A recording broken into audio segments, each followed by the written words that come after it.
श्री गुरु चरण सरोज रज, निज मनु मुकुरु सुधारी, बनरऊ रघुबर बिमल जसु, जो दायकु फलचारी। अब मैं शुरू करूंगा हनुमान चालीसा, तो आप मुझे आशीर्वाद दीजिए। 4 बूटियां उनको एक्चुअली ढूंढनी थी, तो आप ये सोचिए कि वो कहाँ कहाँ ढूंढते फिरेंगे। सेलिबेसी का जो कॉन्सेप्ट है उसका मतलब ये नहीं कि आप कंप्लीटली हो जाते हैं। विभीषण के ऊपर ना काफी सवाल उठते हैं, घर का भेदी लंका ढाए वाले।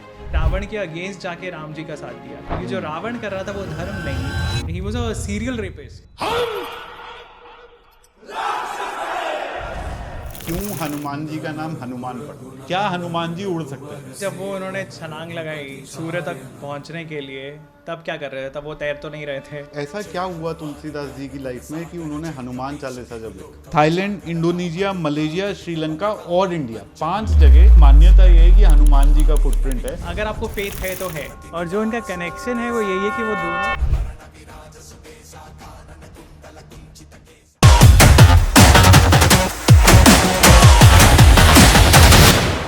बहुत टाइम से मेरा मन था और मैं और आप डिस्कस कर रहे थे कि हनुमान चालीसा का पूरा मतलब जी समझ में शायद नहीं आता है सिर्फ ट्रांसलेशन पढ़ के।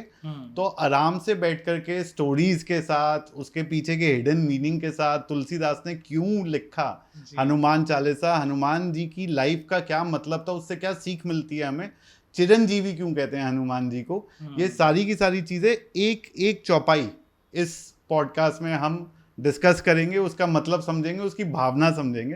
बट थैंक यू इसके लिए टाइम निकालने के लिए। My pleasure completely. ये तो I think you have been consistently following up, so ये तो होना ही था, आज नहीं तो कल।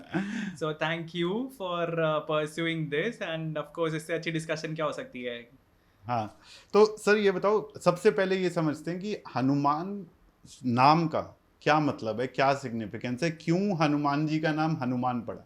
इंडिया में जनरली हमेशा पुराने टाइम से भी संस्कृत के जो नाम होते थे उनका कुछ पर्पस होता था, उनका कुछ। सो वो जो नाम है वो एक नाउन की जगह एडजेक्टिव होते हैं, तो वो आपको कुछ क्वालिटी बताते हैं उस इंसान के बारे में। सो जैसे सीता जी, क्योंकि सीत जो है फरो होती है, जो हल का जो की नोक होती है उसको सीत बोलते हैं। अच्छा, तो वो हल जोतते हुए मिट्टी में से मिली थी जनक जी को, इसीलिए उनका नाम सीता रखा गया। ये नहीं पता था मुझे। हाँ, तो उसी तरह राम का मतलब है जो सारा दुनिया का जो ब्लिस है, मतलब जो खुशी है, उसका रेजर्वोयर है वो। So he is the ocean of bliss. Ram से बड़ा राम का नाम, ऐसा बोलते हैं ना। हाँ, तो उसी तरह हनुमान जी का भी जो नाम है, एक्चुअली आप देखेंगे तो उनको मारुति बोला जाता है, क्योंकि वो वायु के पुत्र है, और वायु को मारुत भी बोलते हैं, तो मारुत के बेटे मारुति। और हनुमान उनका नाम पड़ा था जब उन्होंने छलांग लगाई थी सूरज को खाने के लिए। तो सूर्य को खाने के लिए जब वो लपके थे अपने बचपन में, जब उन्होंने एक फल उनको लगा ये फल है बहुत स्वादिष्ट, हाँ, तो इसको खाने के लिए जो है उन्होंने छलांग लगा दी थी। हाँ, तो जब वो छलांग लगा के ऊपर पहुंच जाते हैं सूर्य के पास, और सूर्य घबरा जाते हैं देख के कि भाई ये कौन आ गया है, ये बालक। और वो इंद्र जी को बोलते हैं, तो इंद्र अपने वज्र से प्रहार करते हैं हनुमान पे, एंड हनुमान नीचे गिर जाते हैं धरती पे, and that breaks his jaw. तो उनका जो जॉ है, इसको जॉ को हम बोलते हैं हनु। तो वो जॉ टूट जाता है उनका, तो इसीलिए क्योंकि हनु जो है उनका वो टूट जाता है, उनका नाम हनुमान पड़ता है फिर। तो ऐसा क्या हुआ तुलसीदास जी की लाइफ में कि उन्होंने हनुमान चालीसा जब लिखा? सो तरुण, इसकी भी एक इंटरेस्टिंग कहानी बताई जाती है। अब पता नहीं कहाँ तक सच है, वो किस हद तक सच है, पर मान्यता ये है कि तुलसीदास जी जब अकबर रूल कर रहे थे उस टाइम में, शायद अकबर उन्हें इनवाइट करते हैं कोर्ट में आने के लिए, और वो नहीं जाते हैं क्योंकि उन्हें मोह माया से कुछ उनका लेना देना ही नहीं था, सब खत्म हो चुका था। उन्हें कोई फ़र्क नहीं पड़ता कि भाई वो हिंदुस्तान का शहंशाह भी बुला रहा है तो भी कोई फ़र्क नहीं पड़ता। सो वो बोलते हैं कि जिसको मिलना है मुझे वो यहाँ आएगा, क्योंकि अगर किसी को कुछ सीखना है वो गुरु के पास जाता है, गुरु नहीं जाता किसी के पास सिखाने के लिए। बात तो सही। तो उनका वो एटीट्यूड था। सो ऐसे कहा जाता है कि फिर अकबर उनको जेल में डाल देता है, और वो 40 दिन जेल में थे, तो जहाँ पे उन्होंने बैठे हुए फिर वो हनुमान चालीसा लिखी। और 40वें दिन ऐसा कहा जाता है कि बंदरों की सेना ने अटैक कर दिया जेल पे। तो वो देख के फिर उनको, अकबर को किसी ने समझाया कि आप इनको छोड़ दो, और तब उनको रिलीज किया गया और फिर ये हनुमान चालीसा सबके सामने आई। तो यानी 40 दिन में तुलसीदास जी ने ये 40 चौपाइयाँ लिखी जी। और जैसे ही लिखना खत्म करा तब बंदरों ने अटैक कर दिया जी। अकबर के महल पे। हाँ, मतलब कारावास पे, जहाँ पे कारावास पे। उनको बंद किया गया था। तो ये जो इसमें हनुमान चालीसा से पहले एक दोहा आता है। हाँ। और मैं पढ़ता हूँ दोहा। एंड श्री गुरु चरण सरोज रज निज मनु मुकुरु सुधारी बनरऊ रघुबर बिमल जसु जो दायकु फलचारी। हम एक एक करके सारे पढ़ेंगे, पर ये जो ओपनिंग लाइन लिखी गई तुलसीदास जी द्वारा, इसका क्या मतलब होता है और यहीं से क्यों स्टार्ट होता है हनुमान चालीसा? चालीसा से पहले ये दोहे, जो दो दोहे हैं जी। इनका क्या मतलब? कोई भी आप चीज़ शुरू करते हो, जैसे हम बोलते हैं श्री गणेश करने के लिए या पहले गणपति की पूजा करते हैं, तो उसी तरह गुरु जो है उनका थैंक्स करना ज़रूरी है। तरुण, ये जो दोहे हैं, काफ़ी लोगों को लगता है ये हनुमान चालीसा का ही भाग है, पर एक्चुअली जैसा आपने बोला, दैट इज़ करेक्ट, कि वो उसका पार्ट नहीं है, वो उसके पहले दोहे हैं जिसमें तुलसीदास खुद अपने गुरु को प्रे कर रहे हैं। क्योंकि कोई भी अगर डिवोटी कुछ किसी को सुनाने की कोशिश करता है, जैसे वेद व्यास के भी जो डिसाइपल्स थे, तो वो जब सुनाने शुरू करते हैं महाभारत की कहानी या किसी पुराण में जब वो ऐसा वर्णन मिलता है, तो सबसे पहले वो अपने गुरु को याद करते हैं, जो कि करना भी चाहिए। तो ये पहले जो दोहे हैं ये उनके गुरु के लिए उन्होंने लिखे हैं कि श्री गुरु चरण, गुरु के चरणों, श्री गुरु चरण सरोज रज। सो गुरु के चरणों की जो गोल्डन डस्ट है, धूल है, उसको लेके अपने मन का जो आईना है, जो शीशा है, उसको आप साफ करो। हाँ, इसीलिए लिखा निज मनु मुकुरु सुधारी। हाँ। मतलब शीशा साफ करो मन हाँ, का। हाँ। अच्छा। बरनव रघुवर बिमल जस, मतलब रघुवर का जो राम जी हैं, रघुवंशी हैं, हाँ। उनका वर्णन करने वाले हैं वो। बरनव रघुवर बिमल जस, उनका जो यश है उसका गुणगान करने वाले हैं वो। जो दायकु फलचारी, जो गुणगान करने से आपको चारों फल मिलते हैं। चारों क्या? धर्म, अर्थ, काम और मोक्ष। जो 4 गोल्स हैं हमारी लाइफ के। तो ह्यूमन लाइफ के 4 गोल्स हैं, धर्म, अर्थ, काम और मोक्ष। और dharma is following the principles, it's not religion. So वो मैं काफ़ी बार बोलता हूँ कि धर्म लोगों को लगता है रिलीजन है, रिलीजन नहीं होता। धर्म होता है सही कंडक्ट क्या है। सो वो आपका एक गोल है। अर्थ, सही ढंग से आपको पैसे कमाना। काम, आपकी जो मैरिड लाइफ है उसके अंदर, उसके दायरे में रह के प्रोक्रिएशन के लिए आपको सही रास्ता फॉलो करना। एंड मोक्ष, जो आपने सारी चीज़ें जब लाइफ की एंजॉय कर ली हैं, तब आप मोक्ष की तरफ मूव करते हो। सो धर्म, अर्थ, काम और मोक्ष, ये चारों जो फल हैं, ये भगवान को याद करने से आपको मिलेंगे। तो यहाँ से वो शुरू होता है। बुद्धिहीन तनु जानी के सुमिरो पवन कुमार, बल बुद्धि विद्या देहु मोही हरहु कलेस बिकार। सो वो कह रहे हैं कि मैं बुद्धिहीन हूँ और मैं सिर्फ आपको जानता हूँ हनुमान, मैं आपको प्रे कर रहा हूँ। यानी सुमिरो पवन कुमार मतलब हनुमान जी पवन के बेटे, बिल्कुल, उनका सुमिरन कर रहा हूँ मैं। हाँ। बल बुद्धि विद्या देहु मोही, हाँ, तो मेरे को बल, बुद्धि और विद्या, ये तीनों चीजें आप मुझे प्रदान करो। हरहु कलेस बिकार, और जो भी मेरे जिंदगी में, मेरी जीवन में जो भी क्लेश हैं, कोई शॉर्ट कमिंग्स हैं, आप उनको दूर कीजिए। तो ये पहले हनुमान चालीसा शुरू करने के पहले उन्होंने एक तरह से अपने गुरु को याद किया है, राम जी को याद किया और हनुमान जी को याद किया है। और वो हनुमान जी से प्रे कर रहे हैं कि अब मैं शुरू करूँगा हनुमान चालीसा, सो आप मुझे आशीर्वाद दीजिए। हाँ, अब ये बताइए कि दो सवाल मेरे मन में आए। सेलिबेसी, क्या उसका रेलेवेंस है? क्योंकि इसमें बात आई वो 4 फलों की, जिसमें से एक काम था, तो सेलिबेसी का क्या पर्पस है और हनुमान जी ने सेलिबेसी क्यों फॉलो करी अपनी पूरी लाइफ? राइट, सो सेलिबेसी का जो कॉन्सेप्ट है उसका मतलब ये नहीं कि आप कंप्लीटली एसेक्सुअल हो जाते हो, क्योंकि हमारे जो ऋषि मुनि थे वो भी मैरिड थे और उनकी भी संतानें थी। तो सेलिबेसी 2-3 तरह से समझी जा सकती है। एक ब्रह्मचारी के लिए सेलिबेसी इज एब्स्टिनेंस, आप इंडल्ज नहीं कर रहे हो किसी भी सेक्सुअल एनकाउंटर में। एक गृहस्थ के लिए भी ब्रह्मचर्य फॉलो हो सकता है, और वो कैसे हो सकता है when you are only with your wife and you are procreating, आपको जब संतान चाहिए only then you are indulging in sexual intercourse, so not for pleasure, not for sense gratification, वो भी सेलिबेसी माना जाता है। सो जो ऋषि मुनि फॉलो करते हैं सेलिबेसी, वो इसलिए उनको फिर भी ब्रह्मचारी माना जाता है क्योंकि वो सिर्फ प्रोक्रिएशन के लिए they are having it. So celibacy का वो कॉन्सेप्ट है, और उसका कारण ये क्योंकि आपको सेंसेस को कंट्रोल करना है अपनी, राइट। तो आपकी जो 5 इंद्रियां हैं, 10 इंद्रियां होती है, मतलब 5 जो है कर्म इंद्रियां हैं और 5 जो है वो सेंसेस हैं। और आज सेंसेस को, हर एक चीज़ को आपको कंट्रोल करना है। आपके टेस्ट सेंसेशन, आपको सुननी क्या चीज़ें हैं, आपको खाना क्या है, आपको देखना क्या है, तो हर चीज़ आपको कंट्रोल करनी है, इंद्रियों पे नियंत्रण रखना है। इसीलिए सेलिबेसी की ट्रेनिंग दी जाती थी, मतलब वो एक इम्पॉर्टेंट एस्पेक्ट माना जाता था स्पिरिचुअलिटी के लिए। अगर आप नॉर्मल लाइफ में हो तो ठीक है, पर आपको अगर स्पिरिचुअल पाथ में ग्रो करना है तो आपको सेंसेस कंट्रोल करने पड़ेंगे, तभी आप डिस्ट्रैक्शंस आपके कम होंगे। और वो हनुमान जी ने अपने पूरे जीवन वो करके ये दिखाया कि किस तरह से उनका सेंसेस पे कंट्रोल है। बिल्कुल बिल्कुल। तो अब पहली चौपाई से स्टार्ट करते हैं। जय हनुमान ज्ञान गुण सागर, जय कपीस तीहूं लोक उजागर, रामदूत अतुलित बल धामा, अंजनी पुत्र पवन सुत नामा। सो फेयरली सिंपल, इसमें कुछ ज़्यादा डिफिकल्टी नहीं है क्योंकि ये इनिशियल बिट ही है। सो इसमें वो हनुमान जी की प्रेज कर रहे हैं, उनका एक तरह से इंट्रोडक्शन है कि वो पवन के बेटे हैं और ज्ञान गुण के सागर हैं, ज्ञान के सागर हैं। बिल्कुल, ज्ञान के सागर हैं, गुणों के सागर हैं, जिनकी वो प्रेज अब शुरू कर रहे हैं। सो ये कपीस जो शब्द है, कपी मतलब वानर, एप। हाँ, if you translate it in English it is ape. Okay. So वानर, क्योंकि वो वानर हैं इसीलिए उनको कपिराज बोलते हैं।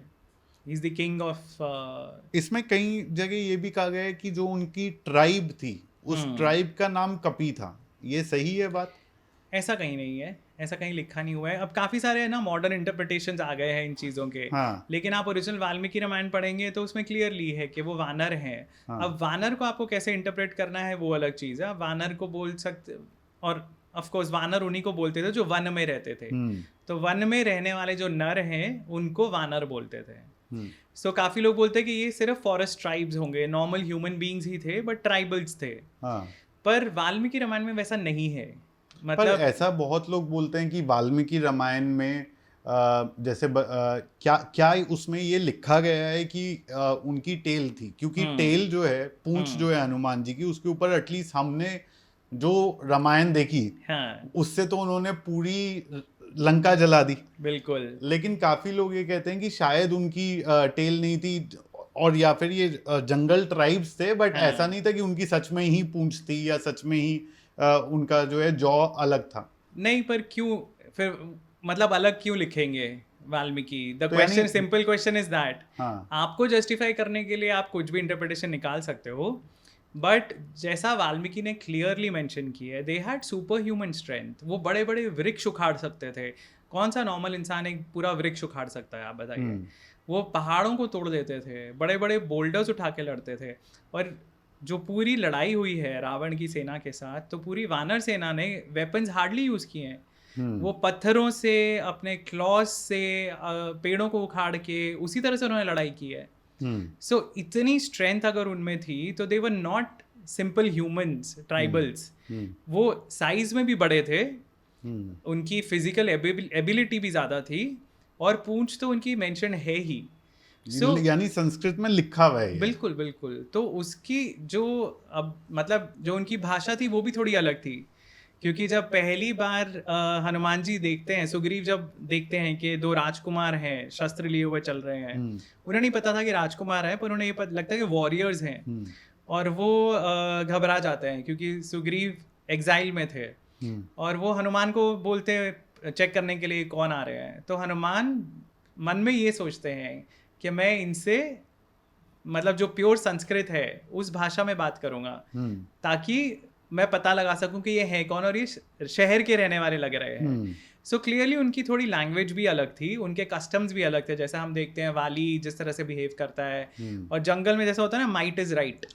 सो वो वाला एक कॉन्सेप्ट था। जो पूरी वाली और राम जी की जो लड़ाई है वो उसी चीज़ के ऊपर होती है। उनका पूरा एक आर्ग्यूमेंट होता है बाद में जिसमें राम जी वही बोलते हैं कि भाई माइट इज राइट जंगल में चलता होगा, सिविलाइज सोसाइटी में नहीं चलता है। क्योंकि सिविलाइज सोसाइटी तभी पनपती है जब जो वीकेस्ट सेक्शन है आप उसको सहारा देते हो। अदरवाइज तो जो सबसे स्ट्रांग है वही हमेशा राइज करेगा, बाकी सब तो उसके नीचे दबे रहेंगे, जो तानाशाही होती है। हाँ। वो सिविलाइजेशन नहीं है। सो वो जो मतलब हमें पता चलता है कि उनके कुछ रूल्स अलग थे, उनके कस्टम्स अलग थे। हो सकता है वो एक ट्राइबल कम्युनिटी हो, but they were not simple humans. थी वो बानरों की ही, और उनकी टेल भी थी और सुपर ह्यूमन स्ट्रेंथ भी थी, और इसीलिए तुलसीदास जी ने भी कपी वर्ड यूज करा, बिल्कुल, ताकि ये चीज मतलब ये उनको कोई डाउट नहीं था। आज मॉडर्न इंटरप्रिटेशन में डाउट हो सकता है, लेकिन तुलसीदास जी बहुत क्लियर थे, और वाल्मीकि रामायण में भी बहुत क्लियर। बिल्कुल, ये इसको डिबंक करना बहुत जरूरी था। अगली चौपाई पे मैं चल रहा हूँ। महावीर विक्रम बजरंगी, कुमति निवार सुमति के संगी, कंचन बरन बिराज सुबेसा, कानन कुंडल कुंचित केसा। जी, तो अब उनकी ये फिजिकल डिस्क्रिप्शन है बेसिकली कि वो बहुत स्ट्रांग है, बहुत बलशाली है, और उनका जो कम्प्लेक्शन है वो गोल्डन है, कंचन वर्ण, और कुंचित केसा मतलब कर्ली हेयर उनके डिस्क्राइब किए गए हैं। अच्छा, हाँ, वो जो जैसे यहाँ से वो मुकुट के बाहर ऐसे कर्ल दिखता है। कर्ल्स दिखते हैं, तो वो इसलिए कर्ल्स बनाते हैं उनके, क्योंकि मेंशन किया हुआ है कुंचित केशा। सो उनकी फिजिकल डिस्क्रिप्शन है इस चौपाई में बेसिकली, क्योंकि महावीर वो है। और बजरंगी का अगर आप संस्कृत में जाओगे तो इट इज वज्र अंगी। तो वज्र जैसे उनके लिम्ब्स हैं, हाथ वज्र, एवरी मतलब his limbs are as strong as vajra. उनको कोई मार नहीं सकता है। तो वज्र अंगी से बजरंगी बनता है एक्चुअली। और कुमति निवार सुमति के संगी, जो बुरी थॉट को दूर करके सही थॉट्स को आपके दिमाग में डालते हैं। कंचन बरन बिराज सुबेसा, कानन कुंडल कुंचित केसा। कान में उनके कुंडल है। So ये पूरा उनका बेसिकली फिजिकल डिस्क्रिप्शन है। विजुअलाइजेशन। हाथ ब्रज और ध्वजा बिराजे, कांधे मूज जनेऊ साजे, शंकर सुवन केसरी नंदन, तेज प्रताप महाजगबंदन। सो अगेन थोड़ा सा और डिस्क्रिप्शन है जिसमें वो है कि हाथ वज्र और ध्वजा विराजे, मतलब उनके हाथ में एक ध्वजा है, मतलब झंडा है, और वज्र है। सो उनका जो वेपन हम दिखाते हैं गदा। सो रामायण में कहीं पे मेंशन नहीं है कि उनके हाथ में गदा थी। हनुमान जी के हाथ में गदा नहीं होती है, किसी के भी नहीं हाथ में नहीं होती है। वानरों की जो लड़ाई है, जैसे मैंने पहले कहा, वो पेड़ उखाड़ के लड़ते हैं या पहाड़ तोड़ के बोल्डर्स उठा के लड़ते हैं, वो गदा से नहीं लड़ते वो तो। अच्छा, हाँ, तो ये एक पॉपुलर डिपिक्शन बन गया है। लेकिन रामचरितमानस के टाइम हमें पता चलता है कि मे बी ये डिपिक्शन था। तो क्योंकि उन्होंने जो वज्र लिखा है, वज्र को जनरली गदा की तरह डिपिक्ट करते हैं। ये हमें समझ में आता है कि उस टाइम तक ऐसा डिपिक्शन शुरू हो गया था हनुमान जी का। तो उनके एक हाथ में गदा है और एक हाथ में ध्वजा है, और कांधे के ऊपर जनेऊ है, जो मूंज एक ग्रास होती है जिससे जनेऊ बनता था। क्या होता है ये? घास होती है एक, उसका थ्रेड्स बना के उससे वो बनाते हैं, जैसे कॉटन का थ्रेड है। सो उसी तरह तो मुंजा जो है ग्रास, उससे वो पूरा यज्ञोपवीत बना के वो पहना हुआ है उन्होंने। शंकर सुवन का क्या मतलब? केसरी नंदन शंकर जी जैसे। अच्छा, भगवान शिव जैसे केसरी नंदन, केसरी के बेटे। तेज प्रताप महाजगबंदन, जिनका इतना तेज है, जिसका प्रताप पूरे जग में फैला हुआ है और पूरा जग उनकी वंदना कर रहा है। विद्यावान गुनी अति चातुर, राम काज करीबे को आतुर, प्रभु चरित्र सुनीबे को रसिया, राम लखन सीता मन बसिया। विद्यावान तो वो है ही, बुद्धिमान है। हमने देखा काफी इंसिडेंट्स हैं रामायण में जब वो अपने दिमाग एक्चुअली लगाते हैं कि कैसे। मेरे को एक इंसिडेंस बहुत ही जबरदस्त लगता है कि जब वो रावण के जब लंका जाते हैं और उनको पकड़ लिया जाता है, और उनके और रावण के बीच की जो वार्तालाप है, उसके अंदर जो लर्निंग है डिप्लोमेसी की, वो बहुत ही जबरदस्त लगी मुझे। बिल्कुल, बहुत सारे इंसिडेंट्स हैं एक्चुअली, ऐसे छोटे छोटे इंसिडेंट्स भी हैं। अब जैसे सिंह जो राक्षसी थी समुद्र में, जो वो शैडोज पकड़ के खींच लेती थी। और जब वो बोलती है उन्हें कि तुम्हें मेरे मुख में प्रवेश करना पड़ेगा, और तब वो एकदम छोटा रूप बना, पहले वो अपना रूप बढ़ाते हैं कि उसका मुंह ज्यादा बड़ा खुले, और फिर वो छोटा सा रूप करके फट से होके निकल आते हैं उसके मुंह में से। तो प्रेजेंस ऑफ माइंड, हाँ, बात भी पूरी कर दी, हाँ, और बच भी गए। बिल्कुल। तो वो प्रेजेंस ऑफ माइंड है, सुरसा थी या सेहिका थी। और उसी तरह जब वो लंका जा रहे हैं, अब लंका में एक तो उन्होंने कभी सीता जी को नहीं देखा, राइट, पर वो सीता जी को पहचानेंगे कैसे, आइडेंटिफाई कैसे करेंगे? तो वो जो पूरा एपिसोड है ना, आप जब पढ़ते हो तो आपको लगता है कि यार कितना एनालिसिस किया होगा उन्होंने। तो वो अलग अलग जगह जाके लंका में ढूंढ रहे हैं जो सबसे बड़े बड़े पैलेसेस हैं, और एक पैलेस में उनको बहुत ही सुंदर एक स्त्री दिखती है, पर वो आराम से एक आलीशान पलंग के ऊपर लेटी हुई है, और उनके आसपास और दूसरी स्त्रियां हैं जो मदहोश हैं, मतलब you know who are drunk. और उनको ये रियलाइज होता है कि भाई ये जो सुंदर है, सबसे ज़्यादा सुंदर, क्योंकि जिस तरह राम जी ने उनका वर्णन किया सीता जी का कि वो बहुत सुंदर हैं, उनको लगता है ये हो सकती हैं। फिर लेकिन वो ये सोचते हैं कि नहीं, अगर वो सीता होंगी तो वैसे आराम से यहाँ पे नहीं लेटी हुई होंगी। और उसी तरह फिर वो ढूंढते ढूंढते फिर वो देखते हैं कि रावण आया, और वो रावण को फॉलो करते हैं अशोक वाटिका तक, पर पेड़ों में चढ़ के, और वो साइज छोटा ही रखते हैं अपना कि वो नजर नहीं आए। तो बहुत जगह वो अपना प्रेजेंस ऑफ माइंड यूज करते हैं, और वो चुपचाप बैठ के सुनते हैं कॉन्वर्सेशन क्या हो रही है, देखने के लिए कि सीता जी का क्या एटीट्यूड है, और किस तरह से उन्हें सता रहे हैं। तो वो जब देखते हैं कि एक्चुअली सीता जी अभी भी डिवोटेड हैं राम जी के लिए, और वो गिव इन नहीं कर रही, तब वो खुद को प्रकट करते हैं। सो बहुत सारे ऐसे इंसिडेंट्स हैं, लड़ाई में भी, युद्ध में भी। अब संजीवनी बूटी जब वो लेने जाते हैं, उनको नहीं समझ में आ रहा है, उन्होंने थोड़ी ना देखा कैसी दिखती है वो बूटी, कैसी है। सो उनके पास कोई मोबाइल नहीं था जिसमें फोटोग्राफ्स थी कि ऐसी दिखती है। सो वो इसीलिए पूरा उनको ये पता है कि time is of the essence, मुझे जल्दी से जल्दी ये लेके जाना है। तो उसके लिए क्या है, जितनी मेरी पावर है मैं वो यूज करूंगा, मेरे को सोल्यूशन ढूंढना है। एंड इंटेलिजेंस की जो डेफिनेशन है ना, इंटेलिजेंस का मतलब ये नहीं होता कि आपके पास कितनी डिग्रीज हैं। इंटेलिजेंस होता है कि आपकी ability to solve problems, analytical skill, analytical भी है, but how easily you can solve a problem, that defines your intelligence। क्योंकि इंटेलिजेंस का मतलब तो यही है ना कि आपको जो एक्चुअल उसका यूज क्या होगा, एप्लीकेशन क्या होगी। तो एप्लीकेशन तभी होगी अगर आपके सामने एक प्रॉब्लम रखी जाती है, आप कितनी जल्दी उसको सॉल्व कर सकते हो, या कितनी तरीके से आप उसको सॉल्व कर सकते हो। उन्होंने ये देखा कि यहाँ पे मुझे संजीवनी लेके भी जानी है, लेकिन मुझे पता भी नहीं है वो कैसी है, तो मैं पूरा पहाड़ उठा के लेके जाऊंगा, मुझे लेके तो जानी है। उन्होंने प्रॉब्लम सॉल्व कर ली in the shortest possible time. और वहाँ पे भी एक्चुअली इंटरेस्टिंग चीज़ है कि वाल्मीकि रामायण में एक बूटी नहीं मेंशन, 4 चीज़ें मेंशन है। सो 4 बूटियाँ उनको एक्चुअली ढूंढनी थी। तो आप ये सोचिए कि वो कहाँ कहाँ ढूंढते फिरेंगे, और उनको नहीं पता था कि वो कैसी दिखती हैं, और समय कम था।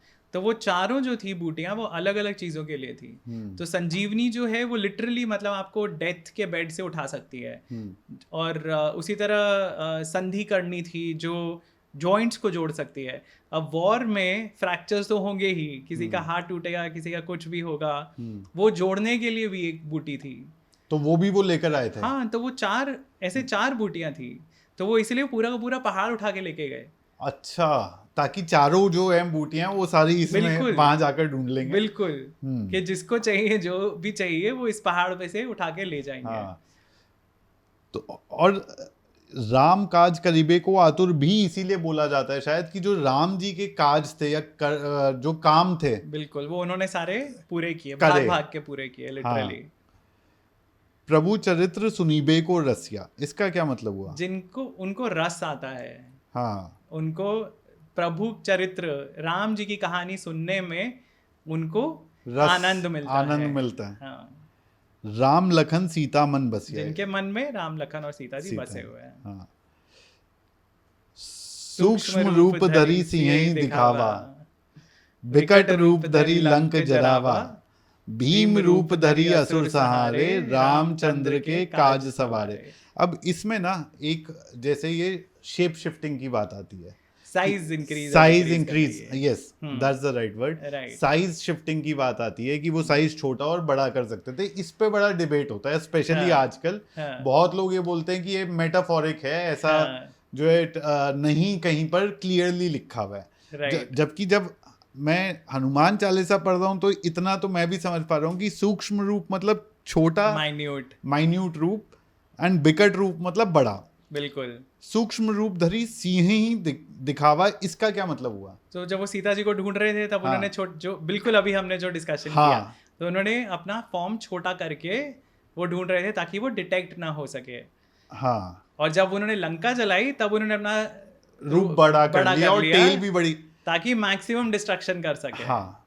सो यानी कि ये जो वाल्मीकि रामायण है जी, उसमें क्या ये क्लियरली लिखा बिल्कुल हुआ है? क्लियरली मेंशन है, बिल्कुल क्लियरली मेंशन है कि वो साइज अपना चेंज कर सकते थे। मुझे लगता है श्री हनुमान बड़ा और छोटा साइज अपना कर सकते थे शरीर का, इसका फिजिकल प्रूफ आज की डेट में मौजूद है, क्योंकि 5 ऐसे कंट्री हैं जहां पर उनका फुटप्रिंट ऐसा माना जाता है कि हनुमान जी का फुटप्रिंट है। 5 कंट्रीज हैं जिसमें थाईलैंड, इंडोनेशिया, मलेशिया, श्रीलंका और इंडिया, 5 जगह इतना बड़ा फुटप्रिंट है जिसकी मान्यता ये है कि हनुमान जी का फुटप्रिंट है। जी। अगर ये चीज पॉसिबल, इससे बड़ा फिजिकल प्रूफ क्या हो सकता है? हाँ, मतलब जिसको डाउट करना है वो तो ये बोल सकता है ना कि ये फुटप्रिंट्स भी पता नहीं किसने बनाए हैं, किसके हैं, बट हाँ ऐसे फुटप्रिंट्स हैं। पर आई थिंक सी ये प्रूव करने वाली जो बात है ना, अगर आपको फेथ है तो है, हाँ, आपको नहीं है तो आप कितने भी प्रूफ्स देख लोगे ना आपको नहीं विश्वास होगा, तो इट इज़ ओके, क्योंकि ये जो चीज़ें हैं ये फेथ की चीज़ें हैं। आपको अगर लॉजिकल आप उसको देखने जाओगे तो फिर आप उसमें आप साइंस आई डोंट थिंक हमारी उस हद तक पहुंची है कि हम उसको डिफाइन कर सके कि जिस तरह वानर थे कि वो कैसे पूरा पूरा पेड़ उठा सकते थे।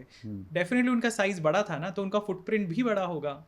और फिर उसमें भी अगर वो अपना साइज और बड़ा कर लेंगे तो इमेजिन कि उसका क्या इम्पैक्ट होगा। वाल्मीकि रामायण में क्लियरली मेंशन है, जब वो पहाड़ के ऊपर महेंद्र पर्वत से छलांग लगाते हैं लंका जाने के लिए, पूरा पर्वत हिलता है, पूरा पर्वत वाइब्रेट हो रहा है, उसमें जो रॉक्स हैं वो लूज हो गई हैं, जो वहां पे रहने वाले जानवर है वो भाग गए वहां से। मतलब इट्स लाइक एन अर्थक्वेक जो आ रहा है उस पहाड़ पे। और जो वहां पे ऋषि मुनि रहते हैं वो भी वहां से उड़ के वो हवा में चले जाते हैं, ये देख के कि भाई ये पूरा जमीन हिल हिल रहा रही है है, जमीन पूरी हिल गई है। सो मतलब है मेंशन्ड है, अब आपको किस तरह से उसको लेना है वो आपके ऊपर है।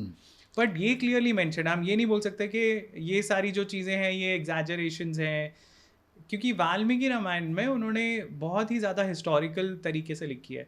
रामचरितमानस हम मान सकते हैं बहुत ज़्यादा डिवोशनल एंगल से लिखी गई है क्योंकि वो भक्ति के भाव में लिखी गई है।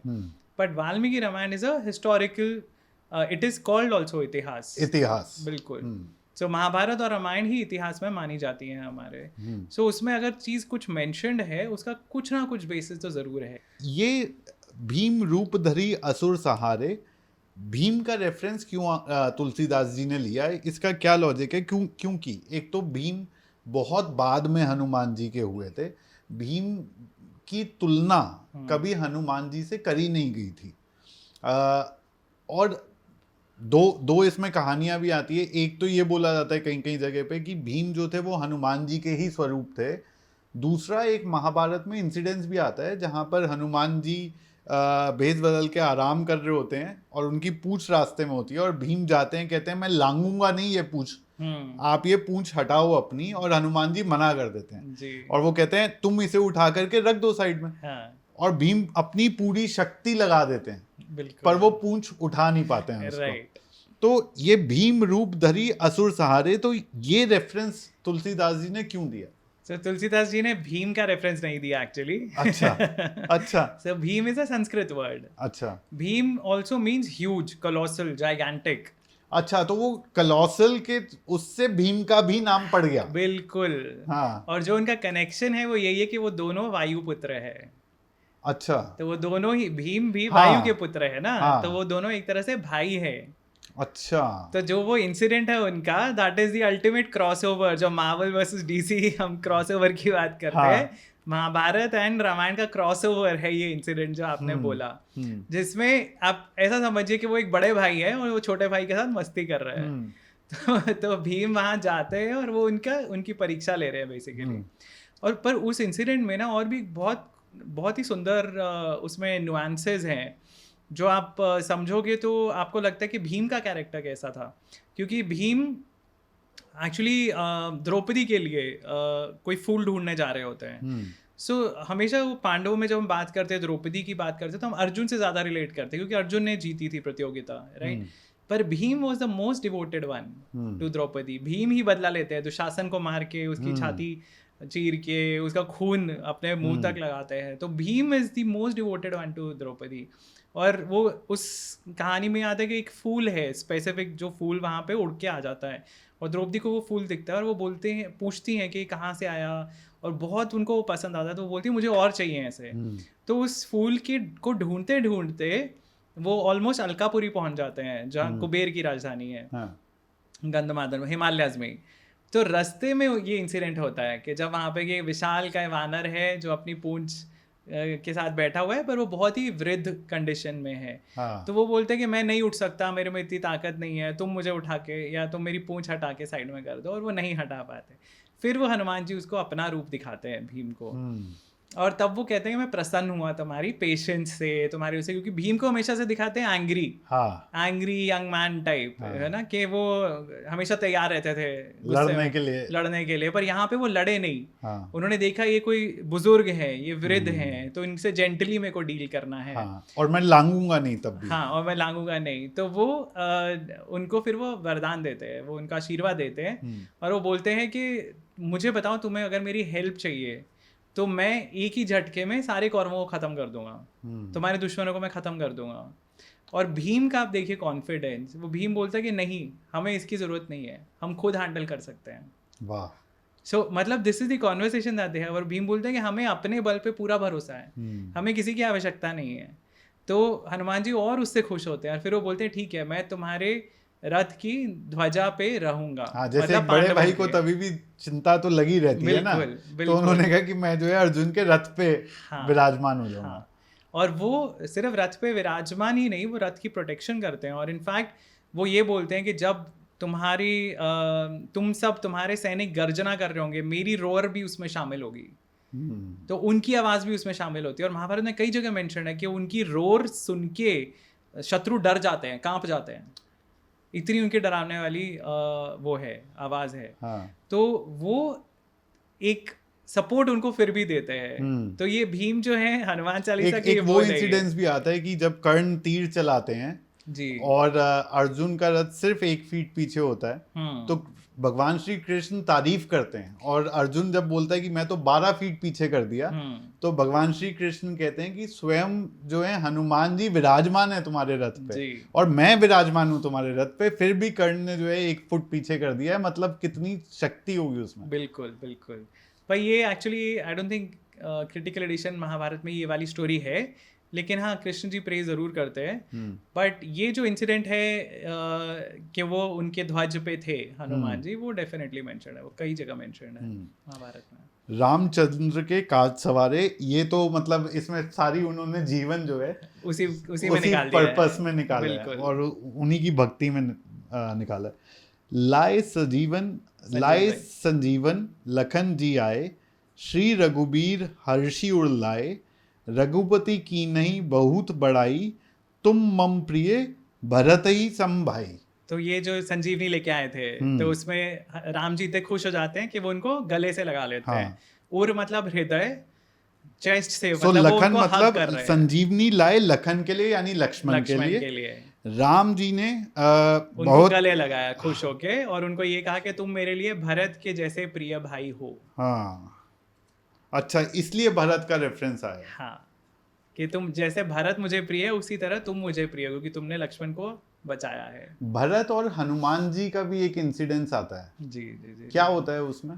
तो उसमें जब ये बूटी वाला जो पहाड़ है उसको लेके जा रहे होते हैं, तो अयोध्या के ऊपर से निकलते हैं, और भरत को वो नजर आते हैं, तो उनको लगता है कोई राक्षस है शायद, इतना जाइगैंटिक जो पहाड़ लेके जा रहा है। तो उनको ये लगता है कि राम जी के ऊपर कोई खतरा ना हो, उन्होंने पता है कि क्या चल रहा है, पर वो फिर भी अपने भाई की चिंता करते हुए तो वो उनको शूट करने की कोशिश करते हैं, तीर चला के। और फिर वो हनुमान जी उन्हें बताते हैं कि मैं उनके काम के लिए ही जा रहा हूँ, और जो स्टोरी है उसके हिसाब से वैसा है। फिर वो अपने तीर पे बिठा के उनको छोड़ते हैं। सो मतलब वैसा भी मेंशन है, बट मतलब द आइडिया इज कि भरत इतनी दूर हैं, उन्हें नहीं पता क्या चल रहा है, पर उनको फिर भी अपने भाई की चिंता है चिंता लगी हुई है कि इतना विशाल का कोई जीव है जो पहाड़ उठा के लेके जा रहा है और उसी डायरेक्शन में जा रहा है, हाँ। जिस डायरेक्शन मेरे भाई है, तो मैं इसको यहीं पे न्यूट्रलाइज कर दूं कि वो आगे पहुंच ही ना पाए। और फिर जब उनको पता चलता है कि नहीं ये भाई के काम के लिए जा रहा है, तो वो और तीव्रता से उसे भेजते हैं। सो दैट इज द कॉन्सेप्ट। तो इसीलिए भाई के रूप में अब जब भी हम बात करते हैं इन चारों भाइयों की, तो उसमें हमेशा भरत को प्रिय भाई मानते हैं वो। लक्ष्मण ने हमेशा उनकी सेवा की। हाँ। तो लक्ष्मण सेवक की तरह है भाई, पर वो सेवा भाव में है। जो भाई वाला जो प्यार है वो भरत के साथ था उनका।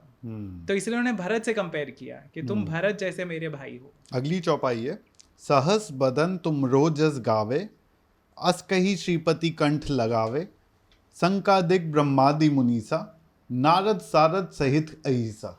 सो जो पिछली चौपाई में जैसे हमने डिस्कस किया था कि राम जी इतने खुश हो जाते हैं और वो उनको कंठ लगा के यही बोल रहे हैं कि सहस बदन मतलब 1000 लोग तुम्हारा गुणगान करें। हनुमान जी को राम जी कह रहे हैं। हाँ, करेंगे। और उसके बाद जो है सहस बदन तुमरो जस गावे, तुम्हारा यश गावे, अस कही श्रीपति कंठ लगावे। श्रीपति कौन है? श्री के पति, लक्ष्मी के पति, विष्णु, नारायण, क्योंकि राम जी विष्णु जी के अवतार हैं, इसीलिए श्रीपति कंठ लगा के उनको ये बोल रहे हैं। और आगे वो बोलते हैं सनकादिक ब्रह्मादि मुनीसा।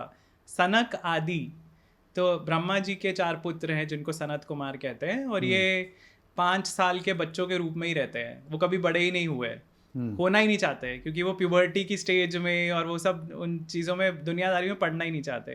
तो वो 5 साल के शिशुओं के रूप में ही रहते हैं।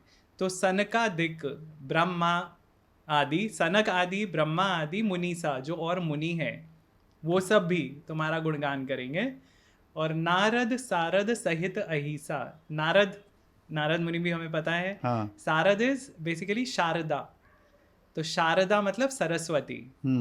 तो नारद, ब्रह्मा, सरस्वती, सनक आदि जो मुनि है, और अही होता है सर्प, सांप, शेषनाग। तो ये सब आपका गुणगान करेंगे। तुम मुझे इतने प्रिय हो और तुमने एक ऐसा काम किया है, तो वो उनको आशीर्वाद दे रहे हैं, ये सब तुम्हारा गुणगान करेंगे। भगवान श्री राम हनुमान जी को आशीर्वाद दे रहे हैं। जम कुबेर दिगपाल जहाँ ते, कभी कोबिद कहीं सके कहाँ ते, तुम उपकार सुग्रीवई कीना, राम मिलाए राजपत दीना। तो अब तुलसीदास जी वापस वो बोल रहे हैं, अब राम जी का खत्म हो गया पार्ट, तो वो तुलसीदास जी ये बोल रहे हैं कि जो ऊपर उन्होंने गिने हैं कि ब्रह्मा जी, शेषनाग, सरस्वती आदि सब उनका गुणगान कर रहे हैं, उसी तरह यम, कुबेर, यमराज, कुबेर और ऐसे दिग्पाल जो हैं, जो अष्ट दिग्पाल होते हैं, जो दिग्पाल होते हैं जो डायरेक्शन के गार्डियंस हैं, तो 8 दिशाएं मानते हैं। सो of course north, south, east और वेस्ट है, फिर नॉर्थ ईस्ट, साउथ वेस्ट, बिल्कुल। तो उनके बीच के जो डायरेक्शन तो वो 4 और 4 8 डायरेक्शंस हो गई। 8 डायरेक्शंस के जो गार्डियंस हैं उनको दिग्पाल बोलते हैं, जिसमें से यम साउथ के गार्डियन है। तो ये जो जम लिखा है ये असल में यम है। हाँ, क्योंकि अवधि में है ना, अवधि में। हाँ। सो वो यम जो साउथ के गार्डियन है और कुबेर नॉर्थ के गार्डियन है। तो इसी तरह इंद्र, अग्नि, वायु, वरुण, ऐसे अलग अलग 8 दिग्पाल होते हैं। तो वो सब भी तुम्हारा गुणगान कर रहे हैं। सो जम कुबेर दिग्पाल जहाँ थे, कवि कोविद कही सके कहाँ थे, मतलब कोई तुम्हारी बड़ाई कर ही नहीं सकता, किसी पास इतने शब्द ही नहीं है। जो कवि हैं तो वो कोई किसी भी तरह, कोविद मतलब किस तरह से, किस विधि से तुम्हारा वो गुणगान करे, वो भी नहीं कर सकते। तुम उपकार सुग्रीव ही कीना। सिंपल, मतलब उन्होंने सुग्रीव के ऊपर उपकार किया, जो हमने पहले डिस्कस किया था। कैसे? क्योंकि उन्होंने राम से मिलाया। ऑफ कोर्स सुग्रीव ने जब उन्हें भेजा हनुमान को, अब हनुमान को क्रेडिट मिलता है कि उन्होंने किस तरह राम जी और सुग्रीव को मिलाया। तुम उपकार सुग्रीव ही कीना, कि सुग्रीव, क्योंकि बाली से सुग्रीव को वापस राज्य दिलाना। हाँ, तो ये बाली और सुग्रीव की बैक स्टोरी क्या थी, एक बार जल्दी से बता दोगे? सो वाली जो था ना, वो बड़ा भाई था। तो वो राजा था किष्किंधा का। और सुग्रीव उसके छोटे भाई थे, जैसे राम और लक्ष्मण थे। उसी तरह सुग्रीव का और वाली का भी बहुत प्यार था। लेकिन जैसा मैंने पहले बोला कि वानरों के जो रूल्स थे वो थोड़े अलग थे।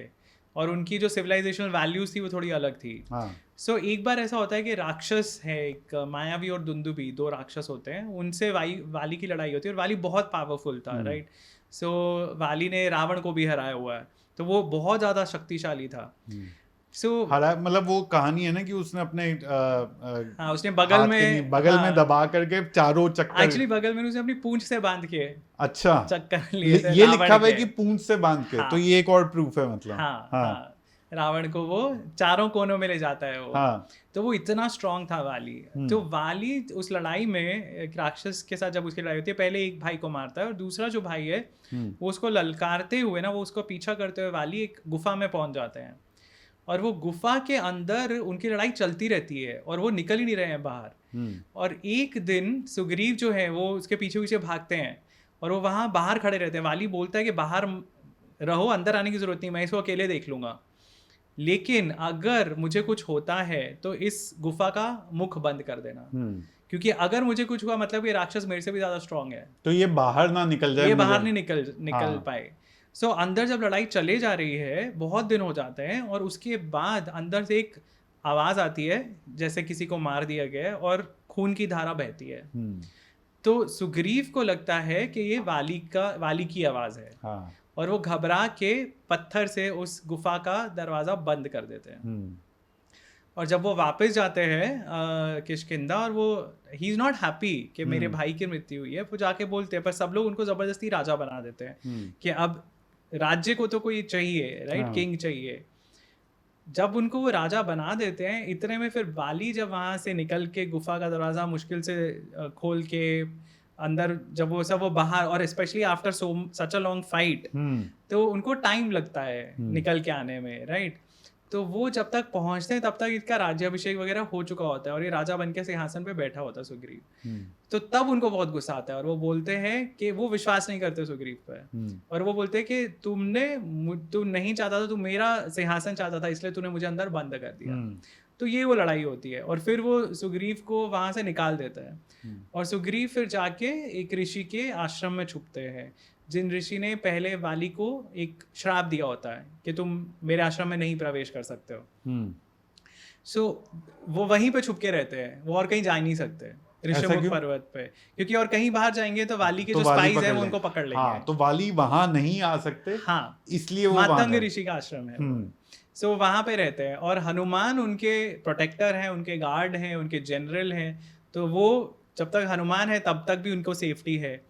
सो इसीलिए वो हनुमान पे क्योंकि सबसे ज्यादा ट्रस्ट करते हैं, वो हनुमान को ही भेजते हैं देखने के लिए कि ये कौन आए हैं। और आप यही देखिए, अगर हनुमान ने किसी और तरह से उनको टैकल किया होता, पूरी स्टोरी बदल गई होती। अगर वो राम और लक्ष्मण पे जाके अटैक कर देते, हाँ, ये सोच के वाली के वो है, हाँ, भेजे हुए गुप्तचर है या जो भी है, हाँ, पूरी स्टोरी अलग होती। सुग्रीव और राम जी का अलायंस ही नहीं होता। हाँ, तो उसके सूत्रधार जो है वो हनुमान है। तो जब सुग्रीव अपने लोएस्ट पॉइंट पे थे, उस समय हनुमान जी ने राम जी से सुग्रीव को मिलाया। हाँ, क्योंकि तुम उपकार सुग्रीव ही कीना, राम मिलाए राजपद दीना, क्योंकि हनुमान जी ने उन दोनों को मिलाया। हाँ, इस वजह से सुग्रीव को राज्य दोबारा मिला। इसमें ना देखिए एक छोटी सी ना कंट्रोवर्सी है जो, हाँ, बहुत लोग ऐसा बोलते हैं या ये सवाल आता है बहुत लोगों के मन में। एक्चुअली अगर हम कृष्ण जी की लाइफ भी देखें तो उसमें भी एक कहानी आती है कि उनको पैर पे तीर जो उनके अंत का कारण बना, वो क्यों बना, हाँ, कि क्योंकि उन्होंने छुप करके वाली को तीर मारा था। हाँ, अब इसमें दो तीन कहानियां जुड़ती हैं। हाँ, वाली जैसे हमने बात करा रावण को जो है हरा दिया था। हाँ, लेकिन हनुमान जी और वाली की जब लड़ाई होती है, हाँ, तब और वाली के पास ये बून होता है कि वो सामने वाले की आधी शक्ति उसके पास आ जाएगी, लेकिन वो हनुमान जी की शक्ति सहन ही नहीं कर पाता, जबकि उसने रावण को हरा दिया था। तो यानी हनुमान जी रावण जी से कितने ज्यादा पावरफुल होंगे। दूसरी स्टोरी ये है कि जब ये दोनों भाई लड़ रहे थे, उस समय राम जी ने छुप करके वाली पे वार करा, क्योंकि शायद सामने से वाली आधी शक्ति का जो वरदान वाली के पास था, तो असंभव था उसे हराना। तीसरी स्टोरी ये आती है कि राज्य पे पहला अधिकार तो हमेशा से बड़े भाई का ही माना गया था। बिल्कुल बिल्कुल। तो सुग्रीव को दो भाइयों के बीच में सुलह कराने की जगह लड़ाई और हुई, जिसमें एक भाई की जान चली गई। और बाली, जैसे जो आपने भी कहानी सुनाई, बाली ही राजा था, गलती से सुग्रीव बन गए। जब वो वाली नहीं थे, जब सबको ऐसा लगा कि वाली नहीं रहे, राइट, लेकिन अब वाली वापस आए। तो क्या उनका पहला अधिकार नहीं बनता था किंगडम पे? ये तीन चीजें जुड़ करके ये कैसे जस्टिफाई होती हैं? इसका जस्टिफिकेशन भी वाल्मीकि रामायण में है, क्योंकि वाली यही क्वेश्चन पूछते हैं राम जी को। और इसीलिए मैं कहता हूँ जो रामायण है वो हिस्टोरिकल डॉक्यूमेंट है। अगर वो डिवोशनल डॉक्यूमेंट होता, जैसे रामचरितमानस है, तो उसमें आप ग्लॉस ओवर कर देते हो कुछ चीज़ों को, तो उसमें एग्जैक्टली बताई गई हैं चीज़ें कैसी थी। और उसमें वो वाली यही क्वेश्चन पूछते हैं राम जी को कि आपने मुझे छुप के क्यों मारा? आप मुझे बोलते हैं मैं रावण को आज हरा के सीता को ले आता, सो आपने वैसा क्यों नहीं किया? आपने सुग्रीव का साथ क्यों दिया, जो कि तो इतना वीक है, जो मुझे ही नहीं हरा सकता। मैं तो रावण को हरा चुका हूँ, आप मेरे पास आते तो मैं ही ले आता। एग्जैक्टली। सो आई थिंक उससे ना बहुत सारे आपको चीज़ें क्लियर होती हैं राम जी के बारे में, क्योंकि आपको ये समझ में आता है कि उनका कैरेक्टर क्या था। अब राम जी को ये पता है कि वाली ने सुग्रीव को निकाल दिया है राज्य से, गलत फहमी के कारण, राइट। तो वो जो इल्ज़ाम लगाता सुग्रीव के ऊपर, पहले तो वो इल्ज़ाम गलत है, ठीक है, आप उसको राजा मत बनाओ, पर निकालना नहीं चाहिए था। देश निकालना नहीं देना चाहिए था, या राज्य से बाहर ही नहीं कर देना चाहिए। और दूसरी चीज जो वाली करता है, वो सुग्रीव की पत्नी को रख लेता है अपने पास। So he is basically trying to show that I am the boss here. तो जो एक बड़े भाई का कर्तव्य क्या है कि आपका जो छोटा भाई है वो आपके बेटे की तरह है, तो आप प्रोटेक्शन प्रोवाइड उसको आप प्रोटेक्शन प्रोवाइड करो। उसकी जगह ही सेक्सुअली मोलेस्टिंग अपने छोटे भाई की पत्नी को। That is the biggest turning point, that is the biggest चीज जो राम जी को नहीं पसंद आती है। क्योंकि वो फिर उसके बाद शायद, क्योंकि यहाँ पर फिर वो धर्म और अधर्म के बेसिस पर डिसाइड कर, बिल्कुल, क्योंकि वो यही बोलते हैं कि जो पुरानी सोसाइटी थी ना, जो अभी हमें लगता है कि बहुत इंसिडेंट्स होते हैं मोलेस्टेशन के, रेप्स वगैरह बहुत है सोसाइटी में, हमें क्लियरली पता चलता है कि पुराने ज़माने में रेप की जो इंसिडेंट्स थे, दे वर नेग्लिजिबल। इनफैक्ट ऐसा अगर कोई इंसिडेंट होता था तो that was an outlier, this was not a common thing to see, क्योंकि रावण ने किए थे रेप्स। रावण ने सिर्फ सीता जी को ही नहीं उठाया था, उसके पहले भी he was a serial rapist. पर उनको शायद वो भी था ना, श्राप था कि अगर अब आपने, इसीलिए उसको श्राप मिला था। इसीलिए उसको श्राप मिला था क्योंकि उसने rampantly he was doing all this. So Vali ने सुग्रीव की पत्नी के साथ वही किया, राइट। वो अपने पति के साथ जाना चाहती थी, पर उसने उसको रोका, उसको अपने हैरम में शामिल किया। मतलब उसने जो किया वो उसके ऊपर उन्होंने जज किया राम जी ने। इट वाज नॉट अबाउट कि उन्होंने सुग्रीव वो राज्य के उत्तराधिकारी था या नहीं था, उनका सिर्फ लॉजिक ये था कि जो इंसान या जो नर वानर कोई भी अगर बीइंग अगर ऐसा कर सकता है, वो राजा बनने के लायक नहीं है। एक और इससे मेरे को सीख मिली विनीत सर की, चाहे वो भगवान श्री राम ही क्यों ना हो, और चाहे उनका उद्देश्य कितना भी सही क्यों ना हो, और चाहे उन्होंने एक, जब वो खुद बहुत डेस्परेट सिचुएशन में थे, एक क्या कोई आदमी जब डेस्परेट होता है तो वो क्या चूज करेगा कि जो ज्यादा बलवान है, मैं उसका साथ दे देता हूँ, ये तो खुद ही जो है पीड़ित है, ये मेरी क्या मदद करेगा। ये उस समय उन्होंने सुग्रीव को चुना, बिल्कुल। लेकिन फिर भी जो एक उसमें छोटी सी इंसिडेंस आई कि जहां पर पीछे से वार करा, उसका फल आपको, कर्मों का फल आपको भोगना पड़ता है। इसीलिए वो कहते हैं साइकिल है वैसी, कि जब वो कृष्ण अवतार में आए तब वाली केम एज दैट हंटर जरा, जिसने वो तीर मारा जिससे उनकी अल्टीमेटली मृत्यु हुई। सो वो कर्मों की साइकिल है जो हमेशा भगवान दिखाते हैं। जब वो धरती पे आते हैं ह्यूमन रूप में, तो उनको रूल्स फॉलो यहाँ ही के करने पड़ते हैं। सो that is what it shows. तो ये सारी कहानियां जो टीचिंग्स हैं हमारे लिए, लेसन्स हैं, कि आप अगर किसी के साथ कुछ करते हो उसका आपको फल मिलेगा। अच्छा किया तो अच्छा मिलेगा, बुरा किया तो बुरा मिलेगा, कोई भी हो। वो कर्मों की साइकिल से आप नहीं निकल सकते अगर आप इस दुनिया में आए हो तो।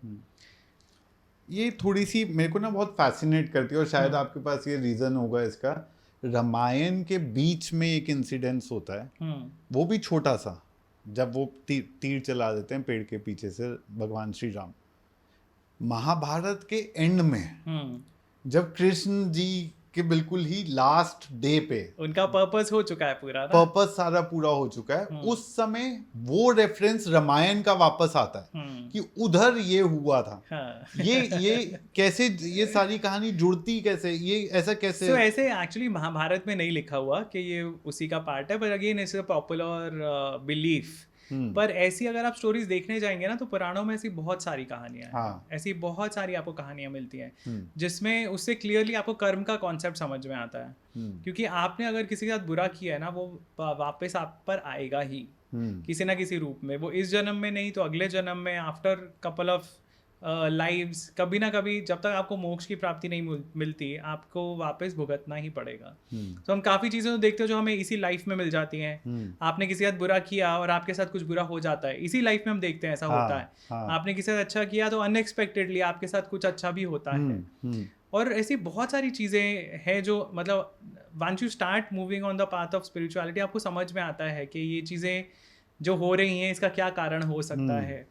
तो ऐसी स्टोरीज बहुत सारी मिलती हैं। और इनफैक्ट विष्णु जी की तो जो कहानियां हैं, अब वो जब वो धरती पे अवतरित होते हैं उसी के पीछे बैक स्टोरी है कि भृगु ने उन्हें श्राप दिया था। तो वो राम जी सीता जी जो बिछड़ते हैं वो भी भृगु के श्राप के कारण है। तो every action has a consequence. That is what they are trying to teach us कि आप जो भी कर रहे हो सोच समझ के करो, और जो भी आप करोगे अच्छा या बुरा उसका आपको फल इस जन्म में नहीं तो अगले जन्म में जरूर मिलने वाला है। आगे बढ़ते हैं। तुमरो मंत्र, अब आ गई विभीषण की बात। तुमरो मंत्र विभीषण माना, लंकेश्वर भय सब जग जाना, जुग सहस्त्र जो जन पर भानु, लिलियो ताही मधुर फल जानू। अब विभीषण की जब आप बात करोगे तो एक और चीज बताना, दो भाइयों की दो कहानियां हैं, एक बाली और सुग्रीव की जो आपने बताई, एक रावण और विभीषण की। ये दोनों भाइयों के, ये दोनों जो पेयर ऑफ ब्रदर्स हैं, इनके बीच की जो दरार थी वो कहीं ना कहीं रामायण में उजागर होती है। और किस तरह से भाई और हालांकि वो सतयुग में रामायण हुई है, त्रेता युग में लेकिन किस तरह से उस समय भी भाइयों के बीच में जो है कूट जैसे कहा जाता है वो होती थी जी। आप अगर भाइयों की बात करोगे तो राम लक्ष्मण भी भाई थे, भरत और शत्रुघ्न भी भाई थे, पर उनका ऐसा कोई हमें एपिसोड नहीं मिलता है। So it is all about values. So वही जो वैल्यूज है ना, जो सिविलाइजेशन के वैल्यूज, जो धर्म है, इसको बोलते हैं धर्म, कि सही कंडक्ट क्या है। तो वो धर्म ही तो एस्टैब्लिश करना था राम जी को, क्योंकि रावण अधर्मी था, वो धर्म नहीं फॉलो कर रहा था, इसीलिए विभीषण को उसने ऐसा ट्रीट किया। वाली ने धर्म नहीं फॉलो किया, इसलिए उसने अपने भाई को, अपने भाई की पत्नी को ऐसे ट्रीट किया। पर राम जी ने उसमें भी अपना धर्म निभाया। इनफैक्ट लड़ाई में जब जो राक्षस भी मरते थे तो उनका भी दाह संस्कार किया जाता था। अगर मतलब वो इनकी साइड पे गिरे हुए तो राम जी उनको बोलते थे वानरों को कि इनकी भी चिता जलाओ। सो मतलब आप इमेजिन कीजिए, जो धर्म है इट इज इररिलेवेंट टू के सामने वाला क्या कर रहा है, आप क्या कर रहे हैं, आपका धर्म क्या है, आप वो फॉलो कर रहे हो या नहीं। So that was the concept. और आप देखेंगे तो भाइयों का जो फूट वाली बात है, अब उसमें भाइयों का भाईचारा भी है। तो सिविलाइजेशनल वैल्यूज आपके क्या हैं, आर्य जो सोसाइटी थी, जो नोबल सोसाइटी थी, उसमें ये वैल्यूज थे। जो वानर थे, जो सपोजिटली ट्राइबल्स थे, उनके अपने अलग वैल्यूज थे। जो राक्षस थे, जो लंका में रहे थे, उनके अपने वैल्यूज थे। पर उससे हमें डिफरेंस समझ में आता है उनका। बट धर्म क्या है जो राम जी ने फॉलो किया। अब राम और लक्ष्मण सौतेले भाई थे, actually they not even real brothers ना, अलग अलग माताओं से पैदा हुए हैं, पर फिर भी उनमें उतना प्यार था जितना उस सगे भाइयों में नहीं था, ना वाली और सुग्रीव में, ना विभीषण और रावण में। तो राम जी को इसीलिए मर्यादा पुरुषोत्तम कहते हैं कि उन्होंने हर रिलेशनशिप को ऐसे दिखाया कि कैसे निभाना है इसको। तो ये क्यों कहा तुलसीदास जी ने तुमरो मंत्र विभीषण माना, तो ये कौन से मंत्र की ये बात हो रही है? इंसिडेंट मतलब जब हनुमान जी घूम रहे होते हैं लंका में ढूंढ रहे होते हैं तब उनको वहां पे तभी उनको विभीषण दिखते हैं। हाँ सो ऐसा मतलब तुलसीदास जी ने जिस तरह लिखा हुई है कि उन्होंने उनको राम नाम से इंट्रोड्यूस कराया। अच्छा हाँ तो वो क्योंकि विभीषण के ऊपर ना काफी सवाल उठते हैं हाँ घर का भेदी लंका ढाए हाँ। वाले। लेकिन विभीषण और जब आप इनकी बैक स्टोरी देखते हो तो जब इन्होंने वर मांगे थे ब्रह्मा जी से, रावण विभीषण और कुंभकर्ण ने, तो रावण ने वर मांगा था कि मैं इनविंसिबल हो जाऊं, मुझे कोई हरा नहीं पाए वगैरह वगैरह, और विभीषण ने ये वर मांगा था कि मैं कभी धर्म का साथ ना छोड़ूं। अच्छा तो उस बून या वो जो उनको वरदान जो मिला था, उस वरदान के स्वरूप जो है हनुमान जी उनसे मिले बाद में। हाँ और उन्होंने जो उनको धर्म के रास्ते के लिए सिखाया, हाँ जो राम नाम लेना सिखाया, वो मंत्र की बात यहाँ पर तुलसीदास जी कर रहे हैं। हाँ। और मतलब एक तरह से अगर आप देखेंगे उसको to understand it in a historical context, तो विभीषण एक दुश्मन का भाई है और राम जी से इंट्रोड्यूस, राम जी के बारे में वो अब उनको पता है विभीषण को कि अटैक हो रहा है या मतलब वो सीता को उठा के लाया है और उसके बाद ये सब हुआ है क्योंकि शूर्पणखा वाला इंसिडेंट हो चुका है। ही नोज कि राम और लक्ष्मण नाम के लोग हैं। So he is telling him, Hanuman ji is introducing him to the glory of Ram. हाँ और तो इसी ताकि वो सही रास्ता चूज करें, क्योंकि उन्होंने बून यही मांगी थी कि मैं हमेशा धर्म का साथ दूं, और इसीलिए उन्होंने रावण के अगेंस्ट जाके राम जी का साथ दिया, क्योंकि जो रावण कर रहा था वो धर्म नहीं था। और लंकेश्वर भय सब जग जाना। सो लंकेश्वर यानी मतलब रावण। रावण का हाँ। भय तो सबको पता ही था। हाँ। फिर भी उसको चैलेंज करते हुए भी उन्होंने विभीषण से उन्होंने एक तरह से उसको अपनी साइड कर लिया, उससे मिलके अलाय बना लिया। जुग सहस्त्र योजन पर भानु, ये लाइन के ऊपर ना ये लाइन के ऊपर जो है ये ठीक है, आप बताओ, क्योंकि इस पे बहुत सारे इंटरप्रिटेशन, बहुत सारी कंट्रोवर्सी, नासा को भी याद हो गई होगी जुग सहस्त्र योजन पर भानु। इसके काफी सारे लोगों ने बहुत बना लिए उस पे रील्स वगैरह, बट भानु बोलते हैं सूर्य को। तो सूर्य का एक नाम है, संस्कृत वर्ड्स हैं ये सारे। सूर्य जो है इसमें भी बोले युग सहस्त्र योजन पर भानु, मतलब भानु जो है वो इतनी दूरी पर है। वो दूरी कितनी है? युग सहस्त्र योजन।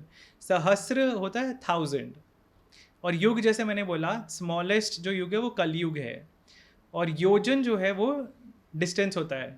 पुराने ज़माने जैसे अभी हम किलोमीटर यूज़ करते हैं, तो पहले पुराने ज़माने में योजन यूज़ करते थे।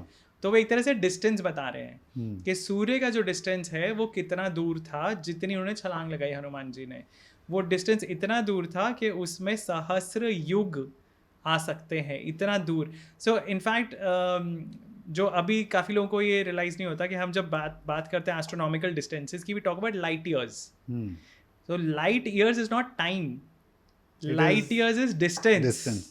कि कितना लाइट को टाइम लगता है वहां ट्रैवल करने में, उस हिसाब से हम डिस्टेंस डिफाइन करते हैं कि एक साल में लाइट जितना टाइम ट्रैवल कर लेगी, वो जो डिस्टेंस है वो एक लाइट ईयर है। हाँ, तो आप ब्यूटी देखिए कि ये जो है ये यूनिट जो उन्होंने बनाई है, दैट इज एक्चुअली सिमिलर कि डिस्टेंस जो है वो कितना है 1000 युगों में जितना क्रॉस होगा उतना। अब उसमें आप युग की जो वैल्यू है वो डिपेंड करता है। कुछ लोग उसको लेते हैं कि आप देवताओं के ईयर्स में इट इज़ 12,000, क्योंकि हम सूर्य की बात कर रहे हैं। तो आप देवताओं का युग कैलकुलेट कर रहे हो, तो आप स्मॉलेस्ट जो कलयुग है दैट इज 12,000 ईयर्स, और उसमें 1000 आपने ऐड कर दिया एंड मल्टीप्लाई इट विद योजन।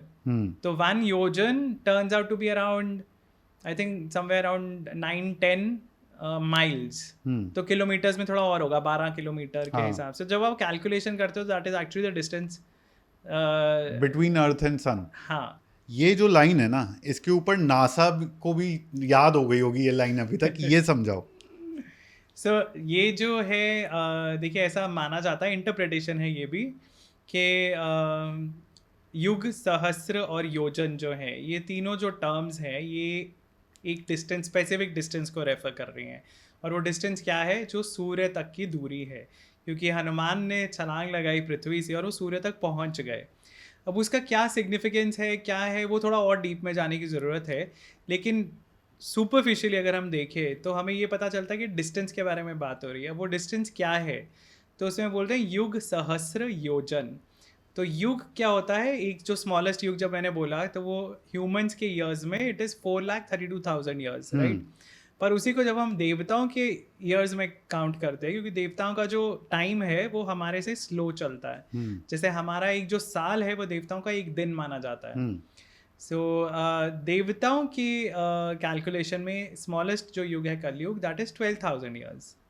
सो जो ये इंटरप्रेट करते हैं डिस्टेंस को, वो उस 12,000 ईयर्स को लेते हैं। और सहस्र इज 1000, और योजन जो है that is generally considered equivalent to 8 और 9 miles, right. So around 12 kilometres के आसपास, अगर आप किलोमीटर्स में देखना चाहते हो।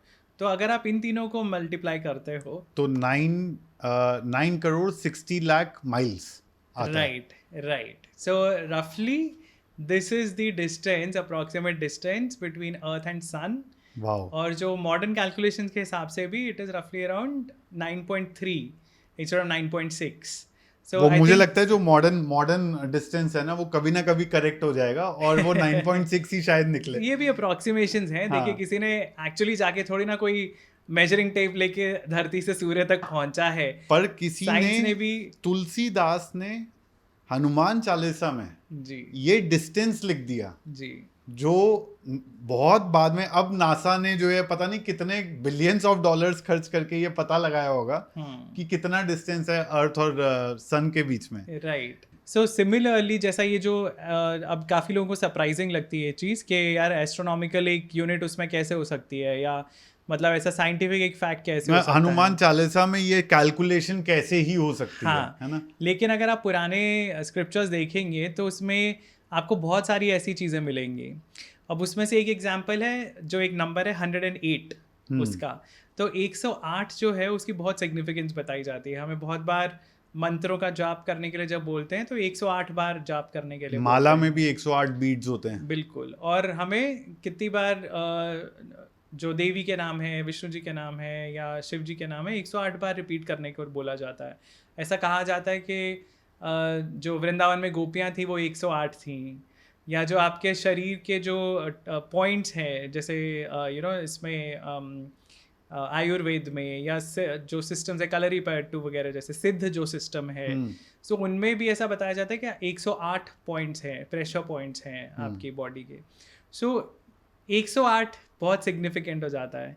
लेकिन अगर आप साइंटिफिकली आप देखेंगे तो 108 जो है ना, that's a very important number between earth, moon and the sun. So धरती, सूर्य और चंद्रमा के बीच में 108 का एक रिश्ता है। ये कैसे? सो जो आप डिस्टेंस अगर उनके कैलकुलेट करेंगे, सो धरती से चंद्रमा की जो दूरी है वो 108 चंद्रमाओं के बराबर डिस्टेंस है। मतलब चंद्रमा का जो डायमीटर है उसको आप 108 से मल्टीप्लाई करेंगे तो वो डिस्टेंस है बिटवीन चंद्रमा एंड धरती। यानी कि कोई चंद्रमा के एक छोर से दूसरी छोर सीधी लाइन में पहुंच जाए और 108 बार ये करे तो वो उतना डिस्टेंस कवर कर लेगा जितने में वो धरती पहुंच जाएगा। बिल्कुल बिल्कुल। और उसी तरह जो डिस्टेंस अर्थ और सन का है वो 108 बार सन का डायमीटर है। माइंड ब्लोइंग यार। यानी कि कोई सन के बीच में से 108 बार अगर निकलेगा तो वो उतना डिस्टेंस कवर कर लेगा जिसमें वो धरती पहुंच सकता है। तो ये इतने टाइम पहले ये तो 108 तो तुलसीदास जी के समय से भी पहले से चल रहा है। बिल्कुल बिल्कुल। और एक और भी चीज़ है इसमें, एक और भी जोड़ बनता है कि सन का जो डायमीटर है वो धरती के डायमीटर से 108 गुना बड़ा है। यानी कि अर्थ के साइज से 108 गुना साइज एक तरीके से, डायमीटर के हिसाब से, यस, उतना है। सो ऐसी बहुत सारी चीज़ें ना छुपी हुई है हमारे उनमें स्क्रिप्चर्स में। और मैं बहुत पॉडकास्ट में यही बोलता हूँ कि आप उनको कहानियों को सिर्फ कहानियों की तरह मत लो, आप उसमें ढूंढने की कोशिश करो क्या सच्चाई छिपी हुई है। सो वैसा ही एक ये मुझे लगता है एक एग्जाम्पल ये है, अगर हमारा इंटरप्रिटेशन सही है तो। पर साफ साफ तो लिखा हुआ है जुग सहस्त्र योजन पर भानु, यानी इतने डिस्टेंस पर सूर्य है। बिल्कुल। और उसके आगे वो चौपाई में उसी लीला का वर्णन किया गया कि जो तुम्हारी लीला है जो तुमने सूर्य को एक मधुर फल समझ के, मीठा फल समझ के तुमने जो छलांग लगाई थी, उस लीला के बारे में बात हो रही है। लिलियो ताही मधुर फल जानू, यानी कि जब आपने छलांग लगाई थी जुग सहस्र जोजन पर जो भानु, क्लियर तो लिखा हुआ है, इसमें डाउट क्या है। प्रभु मुद्रिका मेली मुख माही, जलदी लांगी गए अचरज नाही, दुर्गम काज जगत के जेते, सुगम अनुग्रह तुमरे तेते। सो ये जो उनकी लंका का गमन जो है, मतलब लंका जब वो गए थे, लंका हाँ। तक उन्होंने छलांग लगाई थी, तो ये उसके बारे में है कि वो प्रभु की मुद्रा, राम जी की मुद्रिका वो लेके गए थे सीता जी को आइडेंटिफिकेशन के लिए, तो वो लेके वो कूद जाते हैं और लंका तक पहुंचने के लिए जो वो छलांग लगाते हैं, तो जैसे मैंने पहले भी बोला था कि वो डिस्क्राइब किया हुआ है कि पूरी धरती हिल जाती है जब वो छलांग लगाते हैं। तो वो अपना पहले साइज बड़ा करते हैं महेंद्र पर्वत के ऊपर, और फिर वो 100 योजन की दूरी है जो वाल्मीकि रामायण में बताई गई है, तो वो 100 योजन का जो गैप है वो पार करने के लिए 100 योजन मतलब 8 माइल जो अभी हमने समझा। हाँ, तो 800 माइल्स दूर है। 900 माइल्स उतना दूर। सो वो जो दूरी है वो जंप कर जाते हैं वो एक ही बार में। सो वो इसमें अगली चौपाई में उसके बारे में वर्णन किया गया। अब इसमें 2-3 बातें बताओ आप, ठीक है, क्योंकि मैं ये इस टॉपिक पे सारे पॉडकास्ट देखता हूँ। अब मेरे को कुछ डाउट्स हैं। हाँ, क्योंकि मैं काफ़ी सारे पॉडकास्ट में ये देख रहा था कि पहली बात ये आती थी कि वाल्मीकि रामायण में किसी ने बोला है एक पॉडकास्ट पे कि ये लिखा हुआ है कि वो उड़ करके नहीं गए थे, तैर करके गए थे लंका। लेकिन अब यहाँ पर जब मैं पढ़ रहा हूँ, जलदी लांगी गए अचरज नाही। सो ये क्या ये क्लियरली लिखा हुआ है वाल्मीकि रामायण में कि वो उड़ सकते थे, यानी बात यहाँ पर आती है क्या हनुमान जी उड़ सकते थे? सो देखिए, जब वो उन्होंने छलांग लगाई सूर्य तक पहुंचने के लिए, तब क्या कर रहे थे? तब वो तैर तो नहीं रहे थे, स्पेस में ही थे, राइट? तो अगर वो सूरज तक पहुंच सकते हैं तो लंका तक क्यों नहीं पहुंच सकते? तो मतलब पहली चीज तो ये है।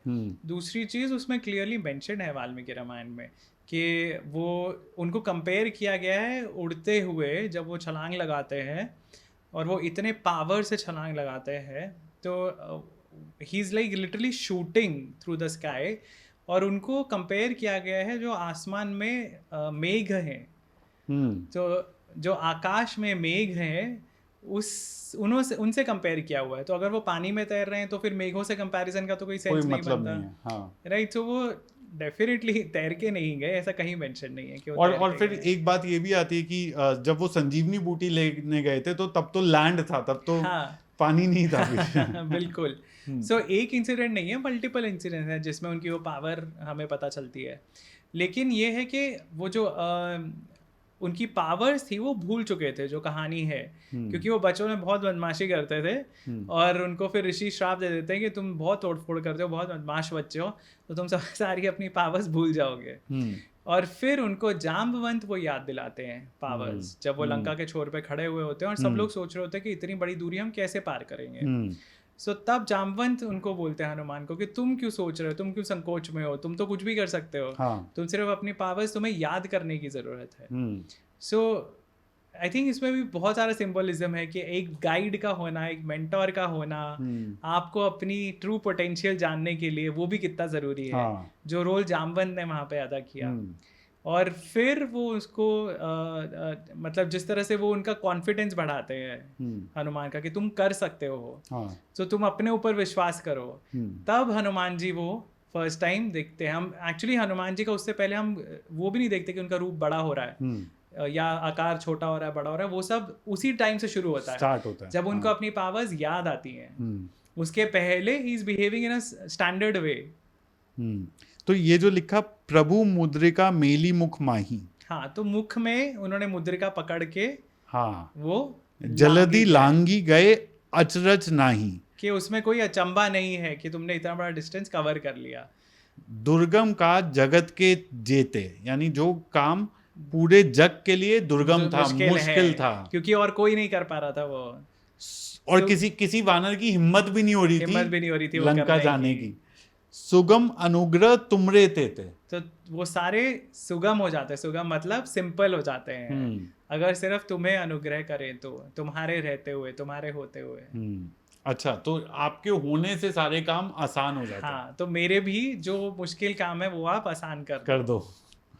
राम दुआरे तुम रखवारे, होत ना आज्ञा बिनु पैसारे, ये तो सिंपल है। सब सुख लहे तुम्हारी सरना, तुम रक्षक काहू को डरना। बिल्कुल सिंपल है कि मतलब राम जी के आप द्वार पे हैं तो कोई भी बिना आपकी आज्ञा के अंदर नहीं जा सकता। तो जैसा शुरू में वो बोलते हैं ना कि रघुवर के बारे में बात कर रहे हो, तो बीच बीच में राम जी का वर्णन आ रहा है। हाँ। लेकिन हनुमान जी पे क्यों ज्यादा फोकस है? क्योंकि हनुमान जी को आप प्रसन्न करोगे तब आप राम जी तक पहुंच पाओगे। हाँ। सो एक तरह से वो भी यहाँ पे मेंशन कर दिया उन्होंने। और बिना राम नाम लिए तो हनुमान चालीसा कभी पूरा भी नहीं हो सकता। बिल्कुल। आपन तेज समारोह आपे, तीनों लोक हाँकते कापे, भूत पिशाच निकट नहीं आवे, महावीर जब नाम सुनावे। तो तुम्हारा तेज जो है, आपका जो तेज है वो इतना ब्रिलियंट है कि वो तीनों लोक जो हैं वो उससे मतलब ऑ में है उसकी, कि मतलब कितना आपका तेज जो है। हाँकते कांपे मतलब they are in of stuck. हाँ। हाँ। और भूत जो पिशाच हैं वो भी नज़दीक नहीं आते जहाँ पे आपका नाम सुनाई दिया जाता है। तो आपके डर से ही, मतलब जो आपका तेज है, आपका जो फेम है वो इतना पहुंचा हुआ है कि आपका नाम लेने से ही वो दूर भाग जाते हैं। ये जो बात है, ये जो लाइन है, ये बहुत बच्चों को भी, जैसे मैंने कहा, बच्चों को भी भूत पिशाच निकट नहीं आवे की जो लाइन है ना, ये बहुत ही पावरफुल मानी जाती है। बिल्कुल। आपका क्या मानना है कि इसके पीछे क्या धारणा रही होगी? क्योंकि भूत और तुलसीदास के भूत के एनकाउंटर वाले बहुत सारी स्टोरीज आती हैं। हाँ, पता नहीं क्यों। हाँ। सो हो सकता है उनका अपना कोई एक्सपीरियंस रहा हो पैरानॉर्मल। हाँ, जो उन्होंने नहीं शेयर किया हो, और जिसके बेसिस पे उन्होंने ये लाइन लिखी है। पर हनुमान जी का तो अब जैसे हम देखते हैं उन्होंने कितने राक्षसों को हराया। हाँ। और वो इतने पावरफुल हैं। और सबसे बड़ी इंपॉर्टेंट चीज़, जब हम किसी भगवान को प्रे करते हैं तो हम एक किसी और लोक में बैठे हुए भगवान को प्रे कर रहे हैं। लेकिन हनुमान जी जो है वो इस धरती पे है, वो चिरंजीवी है। तो इसीलिए भी उनका कनेक्शन ज़्यादा स्ट्रांग माना जाता है, क्योंकि वो धरती पे हैं। हाँ। इसीलिए वो हमारी हेल्प जल्दी कर सकते हैं। सो ये भी एक धारणा है उसके पीछे, ये भी विश्वास है। नासे रोग हरे सब पीरा, जपत निरंतर हनुमत बीरा, संकट ते हनुमान छुड़ावे, मन क्रम बचन ध्यान जो लावे। अब इसमें प्रेसिडेंट ओबामा भी हैं। आप बताइए। पर बिल्कुल, ये भी सिंपल हैं सेंटेंसेस समझने के लिए। जो भी मन, कर्म और वचन से हनुमान जी को याद करेगा, सो उसके दुख, पीड़ाएं जो भी हैं वो सब दूर हो जाएंगे। सो हनुमान जी का तो जैसे आप बोल रहे थे, ओबामा भी यूज करते थे हनुमान जी क्या था उसका बैक स्टोरी क्या था यार? उसकी मतलब मुझे नहीं पता, पर आई रिमेम्बर दैट उन्होंने शो किया था, दिखाया था पॉकेट से निकाल के कि वो रखते हैं। सो देखिए, जितना आपका एक डीटी में विश्वास होता है ना, उतना वो डीटी आपके क्लोज हो जाता है। सो इसलिए हम बोलते हैं इष्ट देव की जब हम बात करते हैं कि आपको एक जो फॉर्म है भगवान का, भगवान एक ही है पर उनके रूप अलग अलग है। तो आपको जिस रूप से ज़्यादा अटैचमेंट है, ज़्यादा आपको जिस रूप से आपको या आपका डर भागता है, या आपको कॉन्फिडेंस मिलता है, या आपको लगता है इस रूप से मेरा कनेक्शन है, आप उस रूप की जितनी पूजा करेंगे वो रूप आपके लिए उतना ज़्यादा स्ट्रांग बनता जाएगा। सो आप जितना हनुमान जी की से एसोसिएट करते हैं, उतना ही हनुमान जी आपसे भी एसोसिएट कर रहे हैं। So that is the thought behind it, कि आप मन, कर्म और वचन से जब आप करोगे उनकी आराधना, तो वो आपकी प्रोटेक्शन करेंगे हर चीज़ से। और जो most powerful man on earth, US president, वो भी एक्स यूएस प्रेसिडेंट, बट उन्होंने वो तब दिखाया था जब वो प्रेसिडेंट थे। राइट। तो वो भी, उनको भी शायद थोड़ा डर लगता होगा किन्हीं बातों से। हाँ। और जो इसमें बात लिखी है, नासे रोग हरे सब पीड़ा और संकट ते हनुमान छुड़ावे, तो वो भी अपनी दिक्कतों के लिए ये विश्वास करते हैं कि शायद हनुमान जी, जो वो भी धरती पे ही हैं, वो मेरी हेल्प कर देंगे शायद। बिल्कुल हो सकता है, क्यों नहीं, क्योंकि फेथ तो कोई भी इंसान रख सकता है भगवान के किसी भी रूप में, पॉसिबल। सब पर राम तपस्वी राजा, तिनके काज सकल तुम साजा, और मनोरथ जो कोई लावे, सोई अमित जीवन फल पावे। सो जो राम है वो सबके ऊपर राजा है, राइट। तो उनके भी तुमने जो काज थे वो सकल कर दिए, इजी कर दिए। कैसे? आपने सुग्रीव से मिला दिया, आप लंका चले गए, आपने सीता को ढूंढ लिया, फिर आपने इतने सारे राक्षसों का वध किया, तो उनका काम आपने आसान कर दिया बेसिकली, राइट। तो वो पहले लाइन तो वो बोल रही है हमें, पहली जो 2 लाइनें हैं, तो सब पर राम तपस्वी राजा, तिनके काज सकल तुम साजा। और मनोरथ, जिस तरह राम जी के आपने काम पूरे किए उसी तरह और भी कोई अगर इंसान मनोरथ रखता है, मनोरथ का क्या मतलब होता है? इच्छा, मन में अगर कोई इच्छा रखता है, तो और मनोरथ जो कोई लावे, कोई भी अगर लेके यानी आता कोई है, भी आपके पास अपने मन की जब इच्छा लेकर आता है, सोई अमित जीवन फल पावे। सो वो जीवन जो है, जीवन फल जो है, अमित जीवन फल मतलब एक लॉन्ग लाइफ और एक हैप्पी लाइफ उसको मिलती है, क्योंकि आप उसके मनोरथ पूरे करते हो। तो यानी चारों लाइनों को जोड़कर पढ़ा जाए तो जो राम एक इतने बड़े तपस्वी राजा थे, उनके भी काम तुम्हारे बिना पूरे नहीं हो पाए, एक तरह से। हाँ, उसी तरह से जब कोई भी अपने मन की इच्छा आपके पास लेकर के आएगा तो उसे एक अच्छा जीवन मिलेगा और उसकी इच्छा पूरी हो जाएगी। बिल्कुल बिल्कुल। चारों जुग प्रताप तुम्हारा, है प्रसिद्ध जगत उजियारा, साधु संत के तुम रखवारे, असुर निकंदन राम दुलारे। तो ये भी फेयरली सिंपल है। तो इसमें भी वो है कि चारों युगों में आपका प्रताप है, आपकी बात रहेगी, आपकी बातें होती रहेंगी। हाँ। और जो भी असुर हैं, असुर निकंदन मतलब आपने असुरों का नाश किया, असुरों का विनाश किया, और आप राम जी के दुलारे हो। पर जब बाल हनुमान रूप में, हाँ, तो वो तो साधु संत बड़े परेशान रहते थे हनुमान जी से, तो क्या ये रिकंसिलिएशन कैसे हुई? ऐसा स्टोरी तो यही बताई जाती है क्योंकि बचपन में है ना। हाँ। बचपने में शरारतें भी होती हैं। हाँ। और कोई भी इंसान, हम लोग ही अब देखते हैं छोटे बच्चे जो है वो बदमाश होते हैं, धीरे धीरे इंसान मैच्योर होता है। तो it's about growing up, it's about एक इंसान के पास जो पावर है उसको आपको कंट्रोल कैसे करना है, आप उसको डिसिप्लिन कैसे करना तो है। इसीलिए जब वो बचपन में साधु संत जब यज्ञ कर रहे होते थे तो वो थोड़ा सा परेशानी कर देते थे। हाँ, अष्ट सिद्धि 9 निधि के दाता, असबर दीन जानकी माता, राम रसायन तुमरे पासा, सदा रहो रघुपति के दासा। इसमें ना तीन चार चीजें हैं। अष्ट सिद्धि क्या होता है, 9 निधि क्या होता है, असबर दीन जानकी माता तो खैर आप समझा ही दोगे। राम रसायन क्या होता है?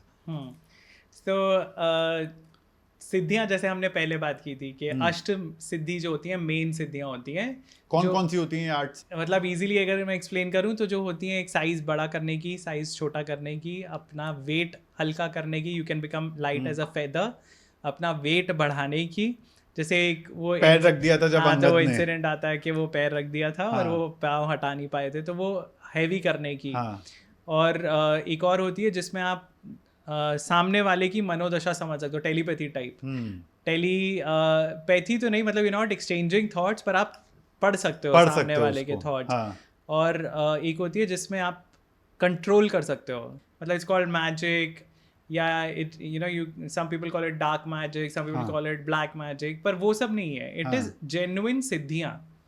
आप उसको यूज कैसे करोगे, अगर आप उसको गलत तरीके से यूज करोगे तो वो डार्क मैजिक बन जाएगा। लेकिन वो पावर जो गेन होती है ना, वो ऑटोमेटिकली होती है in the process of meditation and तपस्या।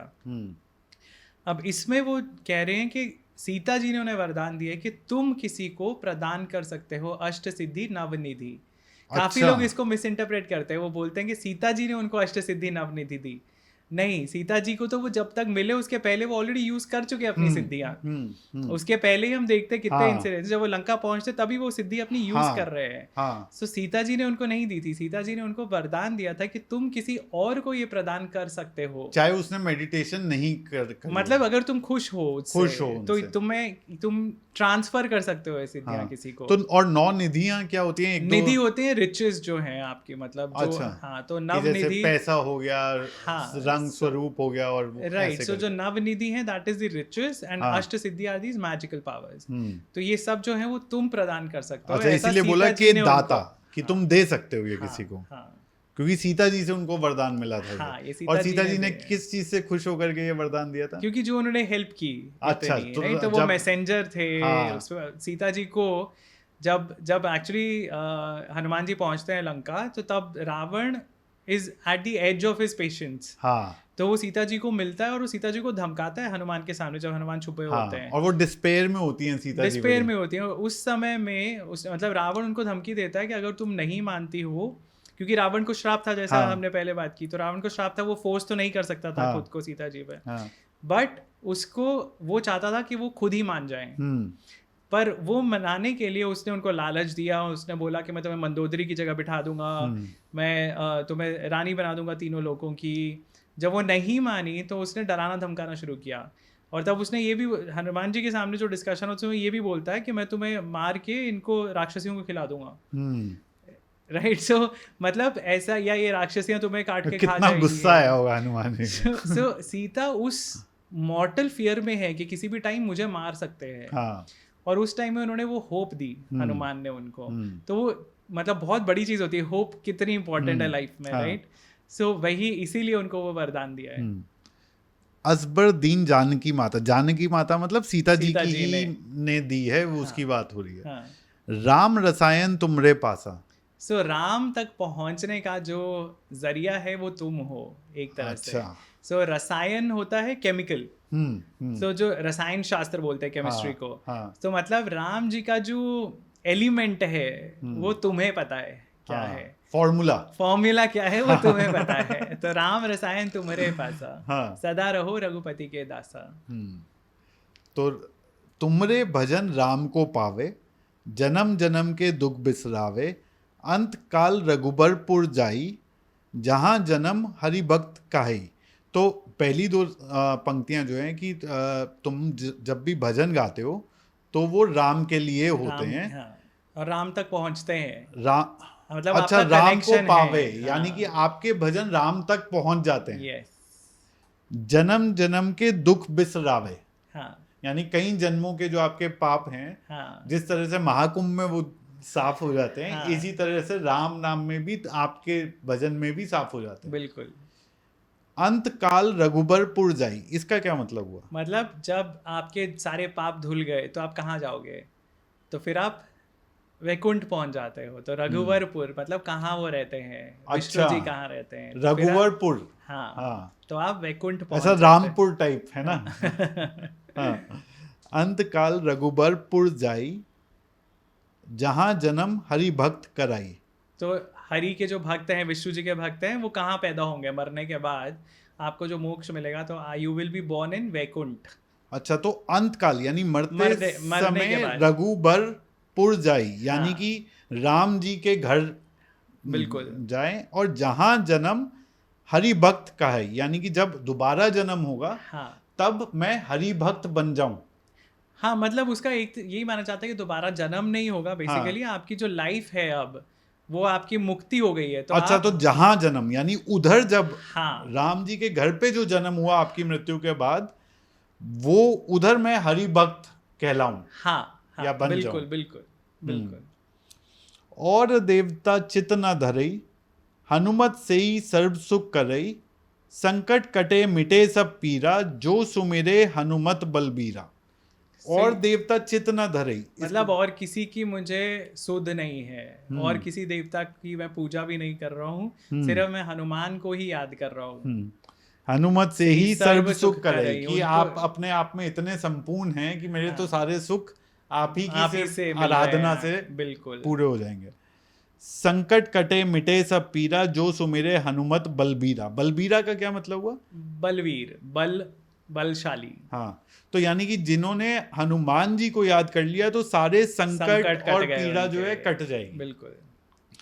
जय जय जय हनुमान गोसाई, कृपा करू गुरुदेव की नाई, जो सत बार पाठ कर कोई, छूटई बंदी महासुख होई। तो क्योंकि ये लाइनें जो है ना, बंदी मतलब छूटने की, कारावास से, तो इसलिए लोग एसोसिएट करते हैं उस स्टोरी से कि हो सकता है तुलसीदास जी ने जेल में लिखी थी। अच्छा, क्योंकि आप बंदी जो है वो भी छूट जाए अगर आपने शत बार, वो सत है अवधि में, पर एक्चुअली शत मतलब 100।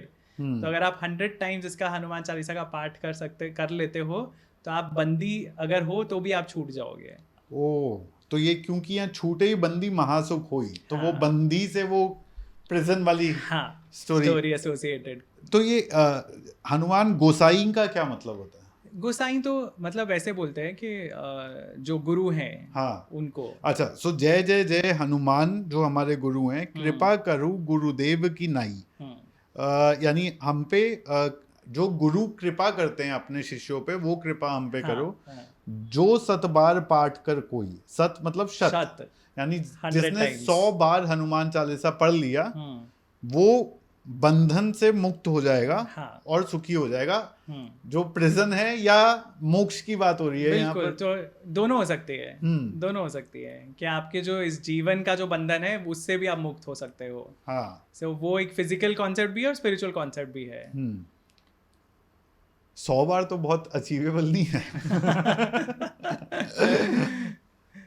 जो ये पढ़े हनुमान चालीसा, होए सिद्धि साखी गौरीसा, तुलसीदास सदा हरि चेरा, कीजे नाथ हृदय मह डेरा। सो जो ये पढ़े हनुमान चालीसा सिंपल है, होए सिद्धि साखी गौरीसा, यानी उसको जो भी हनुमान चालीसा पढ़ेगा उसको सिद्धि, सुख और गौरव मिलेगा। सो गौरीसा जनरली इंटरप्रेट किया जाता है गौरी और शंकर। अच्छा, तो वो शिव जी और पार्वती जी के से इसका एसोसिएशन है। तो ऐसा माना जाता है कि ऐसा शिव जी ने कहा है कि जो भी ये पढ़ेगा, या शिव जी का आशीर्वाद है, गौरी और शिव जी का भी आशीर्वाद है इसमें इंक्लूडेड। क्योंकि अच्छा। आप तुलसीदास जी की जब आप देखते हो, आप उनकी स्टोरीज आप पढ़ते हो, तो उसमें उन्होंने काफ़ी जगह शिव जी और पार्वती जी की भी प्रेज की हुई है। सो ऐसा कुछ लोग मानते हैं कि this is actually referring to Shiva ji and Gauri, Gauri Shankar. हाँ गौरी शंकर। अच्छा, जो ये कि पढ़े उनका भी हनुमान आशीर्वाद चालीसा, है। होए सिद्धि साखी गौरीसा, यानी कि ये शिव साक्षी हैं, शिव और पार्वती शिव जो और हैं। पार्वती वो साक्षी हैं अच्छा, इस चीज के। और हनुमान जी को शिव जी का अंश भी माना जाता है। बिल्कुल। तुलसीदास सदा हरि चेरा, कीजे नाथ हृदय मह डेरा। सो तुलसीदास आपके चेले हैं। हाँ, basically। सदा सदा के लिए हाँ, चेले हैं। हाँ, आप मेरे हृदय में विराजमान रहिए। सो अब जो हमने पहले बात करी कि तुलसीदास जी जब पैदा हुए थे, हाँ, शायद उनका बर्थ चार्ट इतना अच्छा नहीं था, हाँ, लेकिन हनुमान जी का हाथ या पैर पकड़ के वो इतनी उनकी लेगेसी बन गई कि बिल्कुल। आज भी तुलसीदास जी का नाम जो है हम सब लोग हर कोई ले रहा है। एक दिन में करोड़ों बार इंडिया में जो है हनुमान चालीसा पढ़ा जाता होगा जी, और हर कोई तुलसीदास जी का नाम आज भी ले रहा है। अमर हो गए। अमर हो गए। जबकि उनकी बर्थ चार्ट सही नहीं था। तो बहुत लोग ये दोष देते हैं अपनी लाइफ में चीजों का कि हमारी तो कुंडली में ऐसी है या हमारे नसीब में ऐसा लिखा हुआ है। तो उसमें भी अगर आप सही रास्ता पकड़ लोगे तो बहुत कुछ अचीव कर सकते हो। डेफिनेटली। अब ये लास्ट में जो दोहा आता है, जो ये 40 चौपाइयाँ पूरी करने के बाद, पवन तनय संकट हरन, मंगल मूर्ति रूप, राम लखन सीता सहित, हृदय बसहु सुरभूप। सो बिल्कुल जैसे शुरू में था दोहा, वो हम इनिशिएट करते हैं तो हम गुरु की उपासना, राम जी के बारे में बात कर रहे हैं और उसके बाद हम शुरू करते हैं, तो अब वो ख़त्म भी वैसे ही कर रहे हैं कि पवन तनय, तनय मतलब बेटा, उनके जन्मे हुए, तो पवन के वो पुत्र हैं। पवन तनय संकट हरन, सारे संकट हरने वाले। पवन तनय संकट हरन, मंगल मूर्ति रूप, जो अच्छी चीज़ें होती हैं उसके स्वरूप हो, उनके स्वरूप, मंगल मूर्ति रूप, राम लखन सीता सहित, हृदय बसहु सुरभूप, के हम उनको ही नहीं, हम उनके अंदर जो राम लखन और सीता हैं उनको भी इनवाइट कर रहे हैं, उनके सहित हमारे हृदय में आके आप विराजमान हुए। वाह वाह। और उसके कई हजार सालों बाद तुलसीदास होते हैं जी, जो एक मुगल एरा में अकबर का जब शासन चल रहा होता है इंडिया में, उस समय तुलसीदास होते हैं। तुलसीदास जी की क्या कहानी है जिन्होंने हनुमान चालीसा लिखी है? राइट। सो तुलसीदास जी भी इंटरेस्टिंग उनकी स्टोरी है काफ़ी। और एक टाइम था तरुण इंडिया में जब भक्ति मूवमेंट बहुत पॉपुलर था। और ये भक्ति मूवमेंट सिर्फ हिंदुइज्म में ही नहीं, आप देख सकते हैं इस्लाम में भी जो सूफिज्म था, it is a form of भक्ति मूवमेंट, राइट। तो वो जो डिवोशन वाला जो भाव है, आपको रिचुअल्स से निकल के आपको बेसिकली डिवोशन में आप मतलब भगवान की धुन में इतना आप खो जाओगे कि आप मतलब सब कुछ छोड़ दोगे। वो जो एक ट्रेंड था, एक पूरा एक मूवमेंट थी, भक्ति मूवमेंट, तो उसी में आप देखेंगे तुलसीदास जी हैं, सूरदास जी हैं, मीराबाई हैं, साउथ में बहुत सारे ऐसे ही डिवोटीज़ हुए हैं। सो हर जगह, यहाँ पे महाराष्ट्र में संत ज्ञानेश्वर थे, ऐसे बहुत सारे डिवोटीज़ हर पार्ट में हैं इंडिया के। तो वो भक्ति मूवमेंट जो थी, और वो एक दूसरे को इन्फ्लुएंस कर रहे थे सटल वेज में, राइट। तो क्योंकि फिजिकल डिस्टेंसेस बहुत थे, ज़रूरी नहीं कि वो सब मिले हो एक दूसरे से, लेकिन जब आपका काम पहुंचता है दूसरों तक, वो औरों को इंस्पायर करता है वैसा ही कुछ करने के लिए। तो ये सब भक्ति मूवमेंट के प्रोपोनेंट्स इनको माना जाता है कि इनके कारण भक्ति मूवमेंट फैला इंडिया में, जो डिवोशनल मूवमेंट था एक पूरा। तो तुलसीदास जी की जो कहानी है इंटरेस्टिंग है बहुत। उसमें ऐसा कहा जाता है कि जब वो पैदा हुए थे तो उनकी जो जन्म कुंडली थी उसमें जो नक्षत्र थे, ग्रह थे, उनकी पोजीशन अच्छी नहीं थी। तो ऐसा प्रेडिक्ट किया गया था कि उनकी लाइफ बहुत मुश्किलों भरी होगी, और कहीं ना कहीं वो सच भी था, उनको काफ़ी मुश्किलें झेलनी पड़ी। पर एक आई थिंक जो टर्निंग पॉइंट बताया जाता है उनकी कहानी का, वो ये है कि जब उनकी शादी होती है तो एक बहुत ही सुंदर स्त्री से उनकी शादी होती है, and he is madly in love. जैसे एक नया दंपति होता है, मतलब यूथ, हाँ, youth, and they completely into each other, जो हनीमून फेज होता है बेसिकली मैरिज का, तो वो उसी फेज में है। और उनकी वाइफ का बहुत बड़ा योगदान है उनको अटैचमेंट से दूर करने के लिए। तो जो कहानी बताई जाती है उसमें ये है कि वो एक बार अपने मायके जाती हैं, उनकी पत्नी, आई थिंक रत्नावली उनका नाम है शायद, और वो जब मायके जाती हैं तो तुलसीदास उनको बहुत मिस कर रहे हैं। तो वो जाते हैं उनको मिलने के लिए, और रात का टाइम है और नदी है एक बीच में जो उनको क्रॉस करके जानी है। तो वो नदी फुल उफान पे है, मतलब तूफान वगैरह आया हुआ है और पानी उमड़ उमड़ के बैंक्स क्रॉस कर रहा है, पर उनको कुछ नज़र नहीं आ रहा। उनको बस ये पता है कि मुझे अपनी पत्नी के पास जाना है, और उनको रास्ते में कोई लकड़ी मिल जाती है तैरती हुई, तो वो उसके ऊपर बैठ के धीरे धीरे नदी क्रॉस कर लेते हैं। जब वो दूसरे छोर पे पहुंचते हैं, वो अपने ससुराल पहुंचते हैं, तो he doesn't want to go in, मतलब वो सबको नहीं बताना चाहते कि मैं आया हूँ रात के टाइम। तो वो कोशिश करते हैं कि मैं कैसे चढ़ूँ ऊपर, कैसे जाऊँ ऊपर वाले फ्लोर पे जहाँ पे उनकी पत्नी है, और उनको एक रस्सी टंगी हुई दिखती है, तो वो रस्सी का सहारा लेके ऊपर भी चढ़ जाते हैं। ये काफी रोमांटिक स्टोरी है। काफी रोमांटिक थे वो। तो वो ऊपर चढ़ जाते हैं, और फिर जब उनकी पत्नी उनको देखती है तो वो हैरान हो जाती है कि आप यहाँ क्या कर रहे हो, इतनी तूफानी रात है, और रात का टाइम वो भी, मतलब अब जैसा नहीं है ना कि मतलब everything is lit up and all. तो पहले अंधेरा हो जाने के बाद तो कोई ट्रैवल ही नहीं करता था। तो वो बोलते हैं कि नहीं, ऐसा हुआ, नदी में मेरे को एक लॉग मिल रहा था तो मैं उसके ऊपर तैर के आ गया, और यहाँ रस्सी लटकी हुई थी तो मैं उस पर चढ़ के आ गया, and it was like God wanted me to come here. तो वो हैरान हो जाती हैं, तो वो देखती हैं तो वहाँ जो वो रस्सी समझ रहे थे, वो एक्चुअली एक सांप लटका हुआ था।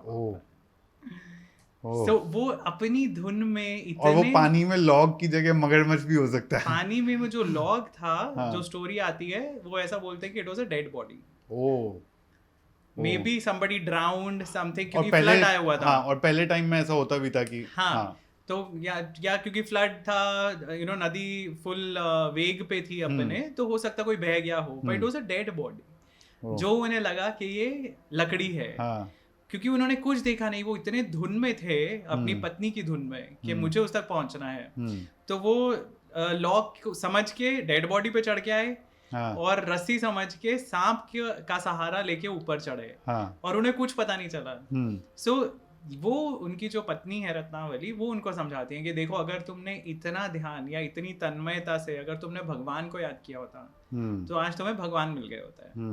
जो तुम इतना मतलब ब्लाइंड होके मेरे पास आए हो, एंड ये जो तुम आए हो, ये तुम्हारी डिजायर है, लस्ट है, वासना है, लेकिन अगर तुम उसी अटैचमेंट से या उसी फोकस से, उसी कंसंट्रेशन से तुम भगवान को याद करते, तो तुम्हें भगवान मिल जाते हैं आज। ये उनका टर्निंग पॉइंट होता है। तो तुलसीदास कितने साल के थे जब उन्होंने हनुमान चालीसा लिखा? एज तो मुझे ध्यान नहीं है एक्चुअली, बट मतलब काफ़ी बाद में लिखी थी उन्होंने हनुमान चालीसा। ये सब होने के बाद उनकी रियलाइजेशन जब हुई, तो वो सब कुछ छोड़ छाड़ के वो चले गए भगवान को ढूंढने। और उनकी वाइफ सोच रही होंगी मैंने क्या बोल दिया।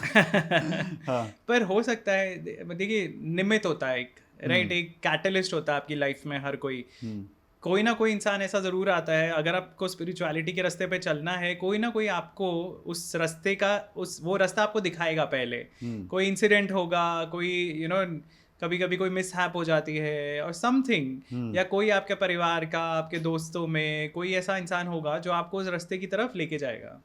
तो वो एक निमित्त थी उनको वो रास्ता दिखाने के लिए। तो may be she was more evolved. जो आपसे ज्यादा इवॉल्व है स्पिरिचुअल फील्ड में, वही आपको रास्ता दिखा सकता है ना। तो वो डेफिनेटली उनसे ज्यादा इवॉल्व थी। तो उनको ये नहीं था कि अब मेरी शादी टूटेगी या क्या होगा। She was more concern about him, कि तुम इतना ज्यादा वासना में डूबे हुए हो, उससे उभरो, उस संसार का जो ये जंजाल है, इससे उभरना चाहिए। तो डेफिनेटली उनकी अपनी जो थिंकिंग थी वो काफी ज्यादा मैच्योर लेवल की थी। और फिर तुलसीदास जी अलग अलग जगह जाते हैं, और मतलब जो उनकी कहानियाँ हैं अलग अलग सिटीज़ में से जुड़ी हुई हैं। पर एक जो कहानी बताई जाती है वो ये है कि काशी में जब वो रामायण लिखते हैं, अपनी रामचरितमानस लिखते हैं, तो उस टाइम जो वहाँ के ब्राह्मण हैं वो एक्सेप्ट नहीं करते, क्योंकि उन्होंने अवधी में लिखी थी, और जो सारी एपिक्स जो हैं वो सारी संस्कृत में है। तो वो एक्सेप्ट नहीं करते कि ये उनके बराबर की है। हाँ, और उनका शायद ये भी कहना था ना कि ये रामचरितमानस मेरे को खुद हनुमान जी ने डिक्टेट कराई है। हाँ, तो ऐसा बोलते हैं। लेकिन आई थिंक कहीं पे मंगल आचरण जो है लिखा हुआ, उसमें उन्होंने खुद मेंशन किया है कि उन्होंने जो उस टाइम की रामायण थी, वाल्मीकि रामायण ऑफ कोर्स, और जो अगम और निगम जो जितने भी बुक्स हैं, मतलब पुराण हैं या तंत्र के बुक्स हैं या कोई और वर्जन्स हैं अगर रामायण के, उन्होंने वो सब जोड़ के उसमें से उन्होंने निचोड़ के रामचरितमानस लिखी थी। सो कहानियाँ तो है कि हाँ, हनुमान जी ने ही उनको सुनाई। और तो वो जब वो उनकी जो रामायण है वो काशी विश्वनाथ में ऐसा कहते हैं कि ऑफर की गई, और वहाँ पे सारी किताबें रखी गई जो रिलीजियस बुक्स हैं, और सबसे नीचे उनकी रामचरितमानस रखी गई, और फिर पट बंद कर दिए मंदिर के। जब सुबह दरवाजे खोले तो रामचरितमानस सबसे ऊपर थी। अब सर ये बताइए, इससे पहले कि हमने पूरी 40 चौपाइयाँ पढ़ी जी, हनुमान चालीसा को देखने का सही तरीका आपके हिसाब से क्या है? क्योंकि बहुत लोग ये बोलते हैं कि हम अगर हनुमान चालीसा पढ़ेंगे तो हमें ये मिल जाएगा, वो मिल जाएगा। आप 40 बार चालीसा पढ़ लीजिए, आप 100 बार चालीसा पढ़ लीजिए, आप 8 बार चालीसा पढ़ लीजिए, एक के बाद एक 8 बार जो है चालीसा कर लीजिए। ऐसे बहुत सारे फॉर्मूला बनाए जाते हैं कि ये करोगे तो ये हो जाएगा, ये करोगे तो ये हो जाएगा, you will experience this, you will experience that in 40 days. 40 दिनों की बहुत टाइमलाइन दी जाती है। आपके हिसाब से हनुमान चालीसा को देखने का सही नज़रिया क्या होना चाहिए? तो मुझे तो ना ये ऐसे जो कैलकुलेटिव उपासना होती है ना, मुझे तो वो I mean I don't identify with it. मुझे वो सही नहीं लगता, क्योंकि वो कहीं ना कहीं दिखाता है कि आप अभी भी लालच में कर रहे हो। आप भगवान की उपासना करो, आप जिसको भी प्रे करना है आपने, मतलब ज़रूरी नहीं है कि आप एक ही हनुमान जी की ही उपासना कर रहे हो, आप किसी भी फॉर्म की भगवान की आप पूजा कर रहे हो। पर आपको, मुझे जो ऐसा लगता है कि वो सही चीज़ वो है, सही उपासना वो है जब आप निस्वार्थ भाव से उपासना कर रहे हो। आप उपासना कर रहे हो उनकी, आप या उनको आप उनकी अर्चना कर रहे हो क्योंकि आप विश्वास करते हो उनमें, और आपको, जैसा कृष्ण जी ने बोला कि तुम्हारे हाथ में कुछ है ही नहीं, तुम्हें अपना कर्म करना है, जो फल मिलने हैं वो मैं दूंगा। हाँ। जब मिलना है तब मिलेगा। जो नियति है, जो तुम्हारे कर्मों के फल हैं, वो सब तुम्हें मिलेंगे ही, अच्छे या बुरे, पर वो सही समय पे मिलेंगे। सो उसके लिए एजिटेट होना या उसके लिए बहुत ज़्यादा भाग दौड़ करने की ज़रूरत नहीं, वो तुम्हें मिलने ही वाला है। एफर्ट ज़रूर डालना है, लेकिन not with the greed, not with the desire कि ये मुझे अभी चाहिए। वो अभी नहीं भी मिला तो भी अगर वो तुम डिज़र्व करते हो और अगर तुम्हारी किस्मत में, तो तुम्हें मिलेगा। सो ये जो फॉर्मूले है, may be it works for somebody. जो मेरा पर्सनल व्यू है वो ऐसे कि आपको भगवान की उपासना करनी चाहिए बिना कुछ मांगे, और आपको भगवान को बोलना चाहिए कि जो मेरे लिए सही है वो मुझे दे देना, और जो दिया है उसके लिए धन्यवाद। उसके लिए तो धन्यवाद है ही, और जो मेरी डायरेक्शन, जिस तरफ मेरी ग्रोथ होगी उस तरह मेरी डायरेक्शन लाइफ की आप ले जाइए। नॉट दैट कि मैं उनको बोल रहा हूँ आज मेरे को गाड़ी दिलवा दो, आज यही चाहिए कल मुझे बंगला दिलवा दो। हाँ। सो मतलब उसके लिए आप फॉर्मूले यूज करोगे, आप इतनी बार जाप करो, वो हाँ। वो मुझे थोड़ा कहीं ना कहीं बहुत ही ट्रांजैक्शनल लगता है। सो वो मुझे नहीं, you know, I don't really understand that also कि आप ऐसा क्यों करना चाहोगे। सो मटेरियल चीज़ें ज़रूर, हाँ, हर कोई चाहता है, कंफर्ट चाहता है। अगर आप किसी मुसीबत में फंसे हो तो डेफिनेटली आप भगवान को प्रे करना इज़ वेरी लॉजिकल, कि हाँ भगवान को प्रे कर देंगे कि आप हमें मुसीबत से छुड़ाइए। जब आपके पास सब कुछ है फिर आप लालच में अगर प्रे कर रहे हो, वो कहीं ना कहीं मुझे समझ में नहीं आता। अब जाने से पहले एक ऐसी कहानी हनुमान जी की सुनाते जाइए, क्योंकि आप कहानी बहुत बढ़िया सुनाते हो। एक छोटी सी ऐसी कहानी सुनाते जाइए कि जो आपको जो हम लोगों ने शायद उतनी ना सुनी हो, लेकिन आपको उसमें बहुत बड़ी लर्निंग लगती है। सो हनुमान जी की जो मुझे पर्सनल फेवरेट है ना, वो एक्चुअली वाल्मीकि रामायण में नहीं मिलती वो कहानी, पर ये हनुमान जी से एसोसिएटेड है। और ये आई एम नॉट श्योर किस स्क्रिप्चर में है, किसी स्क्रिप्चर में है भी या नहीं, लेकिन वो जो कहानी है वो वाल्मीकि जी से रिलेटेड है। तो ऐसा कहा जाता है कि हनुमान जी ने भी रामायण लिखी थी, और उन्होंने पत्थरों पे अपने क्लॉज, अपने नाखूनों से कुरेद के लिखी थी। और जब वाल्मीकि ने रामायण लिखी तो उनको काफ़ी गर्व हुआ कि अरे मैंने इतनी बड़ी रचना की है, वाल्मीकि जी को। हाँ। और तब हनुमान जी से वो मिलते हैं और हनुमान जी उन्हें अपनी रचना दिखाते हैं, और वो देख के वाल्मीकि जो है वो रियलाइज करते हैं कि जो उनकी लिखी गई रामायण है वो इसके सामने कुछ भी नहीं है। तो जिस तरह बिना कुछ किए ही, क्योंकि जिस डिवोशन में हनुमान जी थे, उनका जो लिखा हुआ रचित जो उनका काव्य था वो फुल ऑफ डिवोशन था, और वाल्मीकि का जो लिखा हुआ था वो हिस्टोरिकल क्रॉनिकल था। तो इसलिए वाल्मीकि जी को ये डेफिनेटली डिफरेंस लगा होगा। सो ये मुझे ना बहुत ही एक डॉक्यूमेंट्री और एक इमोशनल फिल्म में जो फर्क होता है, फर्क होता है, और एक जो डिवोशन से बनाई हुई चीज़ है, और एक सिर्फ जो आप नोट कर रहे हो, you are a bystander and you are just noting down कि ये हो रहा है, ऑब्जर्वर। पर हनुमान जी ने वो लिखी है as a participant, as a follower of Shri Ram. So वो मुझे दर्शाता है। और ऐसी एक और एपिसोड, अगेन ये वाल्मीकि रामायण में नहीं है, लेकिन ऐसा कहा जाता है हम हनुमान जी को सिंदूर क्यों चढ़ाते हैं।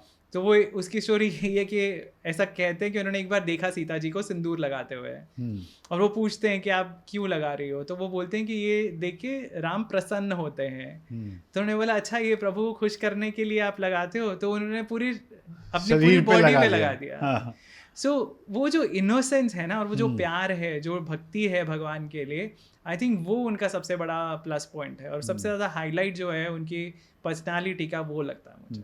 और एक और, अगर आप, क्योंकि आपने इतने पुराण पढ़े हुए हैं, हनुमान जी का पूरा लाइफ है जो अभी भी चल रही है, क्योंकि वो चिरंजीवी हैं, वो एक भक्त का डिपिक्शन दिखाने के लिए एक तरीके से ऐसा समझ में आता है कि भक्ति अगर सीखनी है आपको तो हनुमान जी की लाइफ को देखना चाहिए। ऐसा क्यों लगा भगवान शिव को कि ये एक आइडल होना चाहिए कलयुग में? सो कलयुग ही नहीं है, हर युग के लिए ज़रूरी है, क्योंकि हमें सही रास्ता दिखाने वाला तो चाहिए। और वो जो गुरु है, या वो जो एक पर्सनालिटी जो आप में वो वैसी डिवोशन उजागर करे, वो इंसान भी कैसा होना चाहिए, वो भी एक एग्जाम्पल है। तो राम और हनुमान का जो रिलेशनशिप है, आप उससे समझ सकते हैं कि वो राम जी की लिए क्यों इतने डिवोटेड थे, सुग्रीव के लिए क्यों नहीं। सुग्रीव एक्चुअली उनका राजा था ना, पर वो सुग्रीव से ज्यादा डिवोटेड राम जी के लिए थे, क्योंकि सुग्रीव ने भी कहीं ना कहीं गलतियां की हैं, और बाद में भी जब सुग्रीव को राज्य मिल जाता है उसके बाद वो अपना मस्त हो जाता है, वो भूल जाता है। फिर लक्ष्मण को जाके उसे याद दिलाना पड़ता है कि भाई कि तुमने प्रॉमिस किया था कि तुम हमारे ढूंढने में हेल्प करोगे। पर राम जी ने कभी भी ऐसा नहीं किया, मर्यादा पुरुषोत्तम थे, और जितनी उनकी रिस्पॉन्सिबिलिटी थी वो सारी वो पूरी करते गए। सो दोनों ही आइडल दिखाते हैं कि कैसे इंसान को फॉलो करना है, और स्पेशली आज के टाइम में जब इतने बाबा हैं, साधु लोग हैं जो फेक हैं, और लोग उनको अंधाधुंध फॉलो करते हैं, और काफ़ी केसेस भी होते हैं, right. And it's not specific to one religion, हर रिलीजन में ऐसे लोग हैं जो फेक गुरुज हैं। सो कैसे इंसान को आपको फॉलो करना है, पहली वो चीज़ हमें पता चलती है। और अगर आप किसी को फॉलो कर रहे हो मन से, आप कैसे फॉलो कर सकते हो वो हनुमान जी बताते हैं। और उसी तरह फॉलो करके आपको भगवान मिलेंगे। जब आप उस लेवल की डिवोशन पे आ जाओगे तो भक्ति मार्ग से आपको भगवान चाहिए तो आप हनुमान जैसे बनो। तुलसीदास जी ने ही एक जगह ये कहा है कि जब तक भगवान श्री राम की आराधना नहीं होगी तब तक हनुमान जी को कितना भी पूजा करते रहो वो आपकी सुनेंगे नहीं। हाँ। तो एक चीज़ मैं अपनी लर्निंग बताना चाहता हूँ, भगवान श्री राम को मर्यादा पुरुषोत्तम जब कहा जाता है, मुझे जो बहुत ही एक चीज़ जो मैं अपने जीवन में उतारने की कोशिश करता हूँ, वो जो उनकी डिटैचमेंट है भगवान श्री राम की, वो हो सकता है युद्ध करें, वो हो सकता है सीता मैया के त्याग की भी बात आए, वो सही है या गलत है वो एक अलग चीज़ है, बट जो उनका कैरेक्टर दिखा गया वो राज अपना छोड़ सकते हैं सिर्फ एक ही चीज़ के लिए कि किसी और को मेरी वजह से कुछ गलत मैं ना कर दूं। सबके साथ इंसाफ, सबके साथ सही होना चाहिए सब, और ये मर्यादा मेंटेन करने के लिए उनको खुद कितना भी कष्ट सहना पड़े, कितना भी गलत सहना पड़े, वो हंसते हुए ले लेंगे। ये मेरे लिए बहुत बड़ी लर्निंग है भगवान श्री राम के जीवन से। बिल्कुल बिल्कुल। और इसीलिए हनुमान जी उनके इतने बड़े भक्त हैं। इसीलिए हनुमान जी इतने बड़े भक्त हैं। एक ये बड़ी कंट्रोवर्सी होती है कि रामायण कब हुई थी, ये क्योंकि कंट्रोवर्सी शायद नहीं थी उतनी बड़ी, लेकिन अब बहुत सारे एक्सपर्ट्स ने आकर क्लेम करना शुरू कर दिया अलग अलग जगह पे कि नहीं मुझे पता है 5000 साल पहले, मुझे पता है 7000, मुझे पता है 1 लाख साल पहले। अब ये एक आई नो ये स्क्रिप्चर आपके मन के बहुत पास है, आपका पर्सनली क्या मानना है? जो स्क्रिप्चर्स में लिखा हुआ है ना, वाल्मीकि रामायण में नहीं लिखा हुआ कि वो कौन से युग में हुई थी, लेकिन जैसे भागवत पुराण है या विष्णु जी से रिलेटेड जो पुराण है उनमें हर अवतार का टाइमलाइन दिया हुआ कि वो कब हुए थे। तो उसमें क्लियरली मेंशन है कि जैसे परशुराम जी थे वो 19वें त्रेता युग में हुए थे। सो उसके लिए पहले समझना पड़ेगा कि हमारा जो टाइम है वो कैसे डिवाइडेड है, बट वो बहुत उसमें नहीं जाते, हम बहुत डिस्ट्रैक्ट हो जाएंगे। पर अभी हम 28वें महायुग में हैं और 19वें में परशुराम जी हुए थे और 24वें में राम जी हुए थे। और एक महायुग कितना होता है बस ये? सो एक जो महायुग है ना वो 4 युगों की साइकिल होती है, जिसमें सबसे छोटा है कलयुग, और कलयुग होता है 4,32,000 ईयर्स का। अच्छा, और फिर वो डबल होता जाता है, फिर double, triple and 4 times, that is 1 महायुग। और यहाँ हम बात कर रहे हैं 3 महायुगों के गैप की। तो ये करीब करीब हम 30 लाख साल की बात कर रहे हैं, मतलब बहुत पुरानी millions of years we are talking about. पर जो मुझे समझ में आता है कि जो हमारे नक्षत्र जो दिखाई देते हैं हमें आकाश में, जैसे कॉन्स्टलेशंस दिखाई देती हैं, वो पोजीशंस सॉर्ट ऑफ रिपीट होती हैं। सो जो लोग ये क्लेम कर रहे हैं ना कि ये ऐसा इसी टाइम हो सकता था, ऐसा उस टाइम भी हो सकता था, लेकिन मुझे जहाँ तक मैंने समझा है, जो मुझे अभी तक अंडरस्टैंडिंग आई है, वो यही है कि that the same positions get repeated.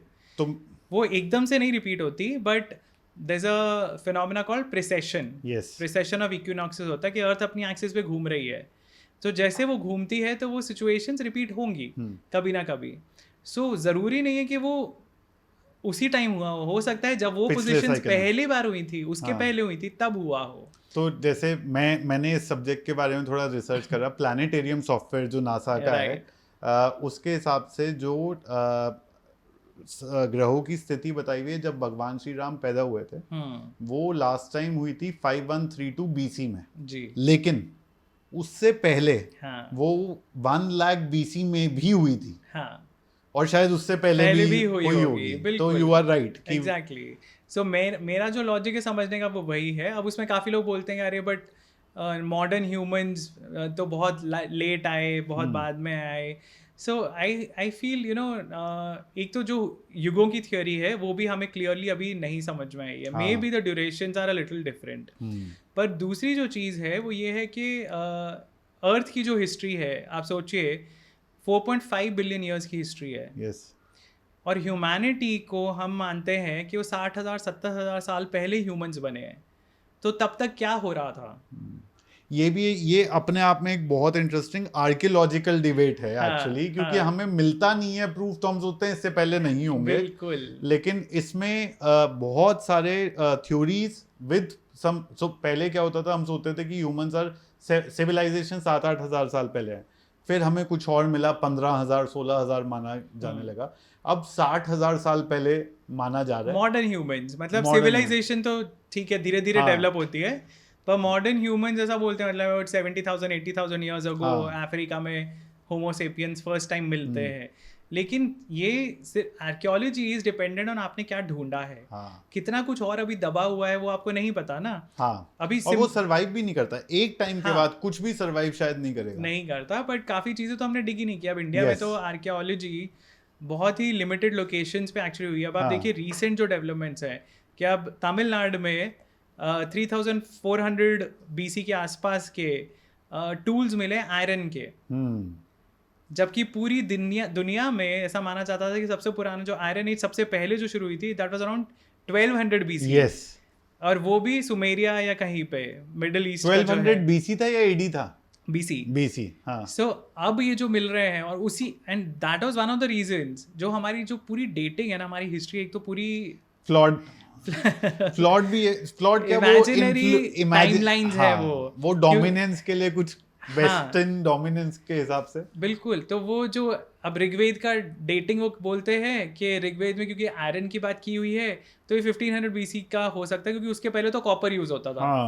So iron age तो बाद में आई। अब आपको 3400 BC के आसपास का आपको आयरन के मिल गए टूल्स, तो ऋग्वेद पीछे चली गई। सो जा सकती है ना अगर आप टाइमलाइन उसके अप्लाई करना शुरू करो तो। So that is what I am saying कि हमारा जो आर्कियोलॉजी है ना, that is, I am not saying कि it is wrong, I am just saying कि वो उसकी लिमिटेशन है कि आपने क्या ढूंढा है, उसके ऊपर थ्योरी बेस्ड करेंगे वो। अगर आपने इनफ डिगिंग नहीं की है तो आप ओरिजिन तक तो नहीं पहुंच सकते। सो दैट इज द ड्रॉबैक। मेरे को एक इंटरेस्टिंग सवाल पूछना है इससे पहले कि हम आगे जाएं। मेरी बहुत क्यूरियोसिटी है इस बारे में। शिव पुराण जी कब गठित हुई है आपके हिसाब से? शिव पुराण तो एक अलग टाइमलाइन में हुई थी, अलग टाइम पीरियड में थी। देखिए हर पुराण जो है वो अलग अलग कल्पों में होती है। ब्रह्मा के अलग अलग दिन को कल्प कहते हैं। तो हर एक कल्प, अलग कल्प में अलग पुराण हुई है। और इसकी टाइमलाइन कहाँ पर दी हुई है? वो पुराणों में ही दी हुई है। मत्स्य पुराण में भी लिस्ट है कि कौन से कल्प की कौन सी पुराण है। जो मेन 18 पुराण हैं उनका उनकी डिटेल्स मिलती हैं। और उससे हमें पता चलता है कि कौन सी पुराण कौन से कल्प से रिलेटेड है। बट वो कल्प इतने, आप सोचिए ना, अगर कलयुग इतना बड़ा है, 4 लाख साल का, 4,32,000, तो महायुग कितना बड़ा है। फिर वो ऐसे 71 महायुग होते हैं एक मनवंतर में, और ऐसे 14 मनवंतर होते हैं कल्प में। तो कल्प की जो ड्यूरेशन है वो कितनी बड़ी है, जो मतलब इट्स इमटेरियल, हम मतलब पहुंच ही नहीं सकते वहां तक। मेरे ख्याल से ना, मेरे को ऐसा लगता है इस चीज से, ये जो टाइमलाइन है ना, इससे सीखने की चीज ये है कि हम जो अपनी डेली चीजों में परेशान रहते हैं ना, अगर हम ऑन अ लॉन्ग टाइमलाइन ये देखें कि हम कितने इररिलेवेंट हैं, तो एक मेहनत करते रहना चाहिए, पर एक एग्जाम में कुछ अच्छे नंबर नहीं आए शायद, थोड़ा सा एक प्रमोशन नहीं मिला अगर, या थोड़ा सा आपका जो है बच्चे के नंबर अच्छे नहीं आ रहे, या कोई दोस्त से लड़ाई हो गई, या कुछ भी फैमिली में लड़ाई हो गई, ये इस मनवंतर और कल्पों की टाइमलाइन पे बिल्कुल कितनी छोटी चीज है, क्योंकि हम कितनी बार जन्म ले लेंगे शायद। बिल्कुल। और उस मतलब उसके अलावा आप देखिए ना, अर्थ तो एक प्लैनेट है, हमारी सिविल मतलब पूरा यूनिवर्स कितना बड़ा है, तो वी आर नोबडी। हम तो एक इनसिग्निफिकेंट सी गैलेक्सी के इनसिग्निफिकेंट से कोने में पड़े हुए हैं। तो मतलब इतने बड़े यूनिवर्स में आपका क्या वजूद, क्या आपका और इसीलिए शायद कहीं ना कहीं ये सारी चीजें हमें ये सिखाती हैं कि आप अपने एक माइंड में जो है हमेशा खुश रहिए, हमेशा जो है बढ़ते रहिए, ज्ञान की प्राप्ति करिए, और ज्ञान में ही खुशी है। बिल्कुल। कर्म जो आपको करना है वो आप उस पर फोकस कीजिए। जैसा कृष्ण जी बोलते हैं अर्जुन को कि आपको कर्म करना है, फल की चिंता छोड़ दो, कर्म करो जो आपकी ड्यूटी है। थैंक यू सर, आप दोबारा हमारे लिए इतना टाइम निकाला आपने, और मैं फिर से बोल दूंगा कि प्लीज जल्दी से दोबारा आना ताकि हम ऐसे और जबरदस्त पॉडकास्ट रिकॉर्ड करें। डेफिनेटली। थैंक यू तरुण, और आपने ट्रैवल किया, आप यहाँ आए, आपका भी ज़्यादा you also put effort, so thank you very much. And I hope ये कॉन्वर्सेशन भी पिछली कॉन्वर्सेशन की तरह लोगों को पसंद आएगी, और लोग कुछ सीखेंगे, लोग कुछ जानेंगे, और लोग कुछ पढ़ने की भी कोशिश करेंगे।